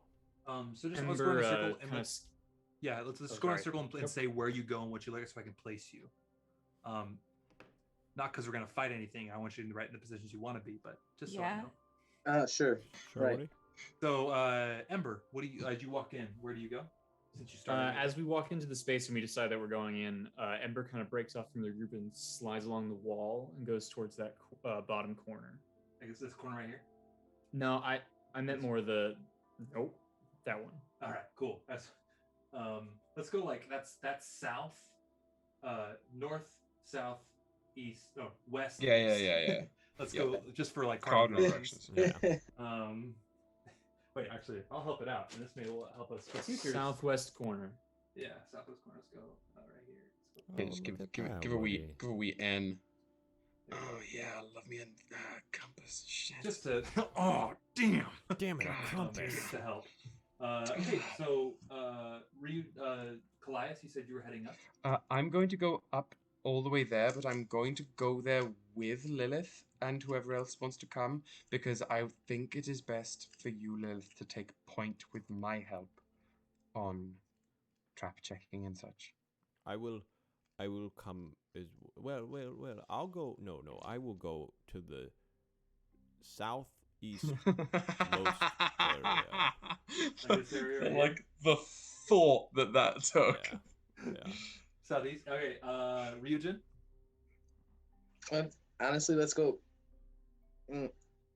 northwest. North Okay. by Northwest. Oh yeah, good old Seattle position right now. Yeah. All right, there you go. Nice. Just kind of like right there. Friend And of the then show, Seattle. Q is just gonna kind of push in and come up with right here. Yeah, that sweet range. The Yeah. entire state of Seattle. State. Well, you know. City. City, state. One and the same. Okay. Seattle is a So as city. you guys kind of look around, and the moats have now moved into the room, each kind of taking their respective corners. You Oh fuck. see on top of this plinth, you don't have to roll for it, is a jagged triangle Little pin. insert that resembles the Vulcan. Hugh. Yes, I see it. He kind of looks around and he looks at you. He's like, last time we were in this kind of position, or when you were in this position, I heard that you guys fought a big mummy lord, or whatever it was. I would expect an heir or one of the retainers as last time. As they say that, I cast false life on myself. Fuck. Hey, Woody. Yeah, what's up? Could I make a something check to know if this is anything like what I found in the temple that I went into? Roll me an intelligence saving throw. Saving throw? Yeah, because it's like to Memory like check. remember. Can I also do something? Why is that a saving throw though? I mean, can ask because you that. don't. It's intelligence check basically. Like it's not history. It's not. It's just you're seeing if you can remember. I love it as a saving throw. Great. I have Yeah. stolen that completely from my Okay, campaigns too. that's cool. Okay. Because if you're proficient in intelligence saving throws, then you'll have a bit of an advantage. Yeah, that's true. 15. 15. The layout is different. The one you were in was more of a tomb-like. This isn't very tomb-like. It's a weird sort of antechamber, I would say, feel of like the basically in the past. This is this is more of a but the architecture. Now you're in this room is similar. Wait. Oh, I'm sorry. Ryujin has a question. Yes, Ryujin. Oh, go Ryujin. Yes, I just wanted to use an action to use my primeval awareness. Nice. And That's good. sense for aberrations, celestials, dragon, elementals, fae, fiends, or undead. What's the radius? That's a great question. A fucking long way, think I it's a- learned. Yeah, think more it's than a mile or It, something? it Yeah, it's a doesn't even mile. have one. No. But that might be paladins. Within or up to 6 miles. Yeah, that's what it is. Yeah. Yeah. Okay. So within this 6 mile radius, you sense it is nighttime. You sense no fiends, no celestials, but absolutely aberrations and undead. Aberrations? Aberrations and undead. You said aberrations are part of that, aren't they? It's Yes. Yeah. That's is there any kind of is that a term that any of us would be familiar with? You guys can roll me Arcana checks or nature checks, depending. I basically want to know how familiar, how rare that would feel. Roll me How Arcana unusual. or nature checks, and I will maybe let you know. To be fair, no matter what, we're still going to put the Vulcan out in the hole, so... That's fair. That is very fair. Yeah, what'd you get, you two? I missed this part. Yeah, it was 15. 22. 22 and 15? Jesus. Ryujin, we are no longer in the desert, just so you know. Yeah, no, that was I just- rolled an 18 and I have a +3 on. Fuck yeah, dude. Arcana. I That's just just wanted to being double check. awesome. Just fucking wow. Clutching the entire session today. Yeah, the MVP Ryujin. Excuse me, I just burped a little bit. You guys, I mean, Ryujin, you've heard of aberrations. They're basically, if they are native of this plane, they have received in eons past or centuries past, they have been warped and twisted into these unnatural beings, which would include like beholders, I think illithids are aberrations as well, just for like regular. You guys don't know what illithids are, but just like for the D&D speak. The one that I think you guys probably like read like children's stories about, especially you, Kallias, would know this, the Autogoths. They are a popular children's story aberration. They're kind of like the boogeyman. I would know about that. That sucks. They're like and I say like for the you guys, it's like Ryujin mentions them. I'm like, oh yeah, I've heard of like that thing, but like I thought it wasn't necessarily real. Like a manticore, sure, I've heard of it in stories, but they're like it's like our version of fairy tale creatures, but scarier and more unnatural. So I believe a manticore is a aberration. Maybe not. That could be a monstrosity. No. It's any of the things that like are completely otherworldly, like the sloths. Yeah, the aberrations. The sloths. They're okay. Aboleth, right? An aboleth, yes. That's another children's story type monster where it's like the lurking in the deep. Don't swim at this lake at this hour. Like it's more of those kind of children's stories that exist, and it's the scary things that go bump in the night. And a flump. Play D&D, everybody. We know our monsters. So you get aberrations and undead. It doesn't say how close they are, or just if they're within the radius. It just says within radius. Yeah. Okay. Yeah. So that's what you get.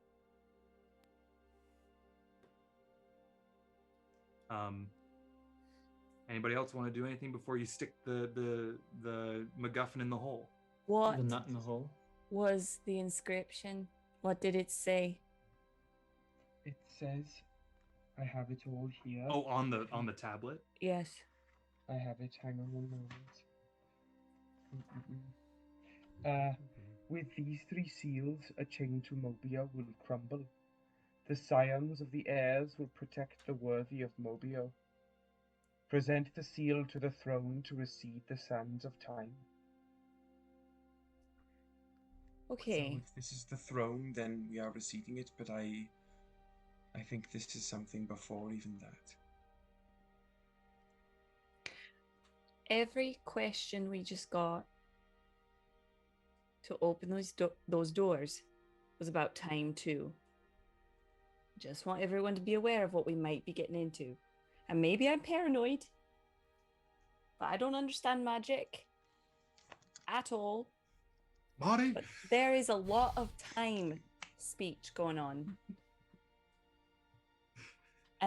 I look at Hugh and I say, are you telling us everything you've told us? Do you swear on your sister's life?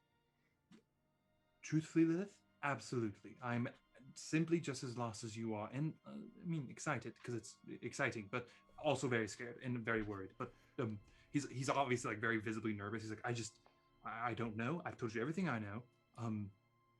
I agree with Kallias. I do not believe that this is the throne itself. I feel like that would be much grander than this if it's an heir, but that's maybe my own psyche telling that to myself. But if this could be a key, the beginning of the pilgrimage.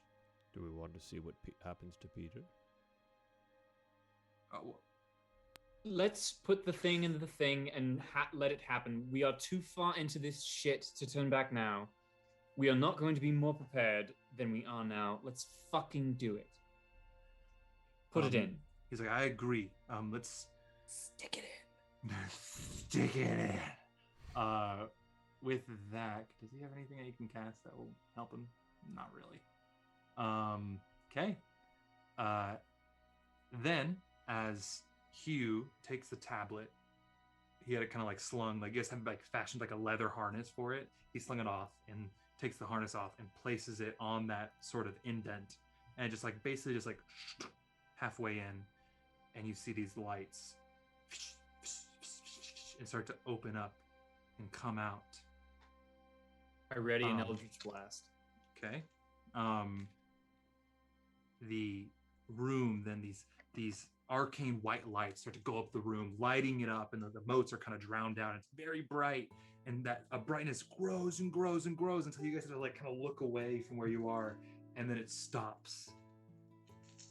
And floating there, you see, is this incorporeal form. Not the same as Ryujin, or no, Kallias. Not the same as corporeal form as you saw. This one is longer arms and almost looks twisted. And you see now that white light has congealed,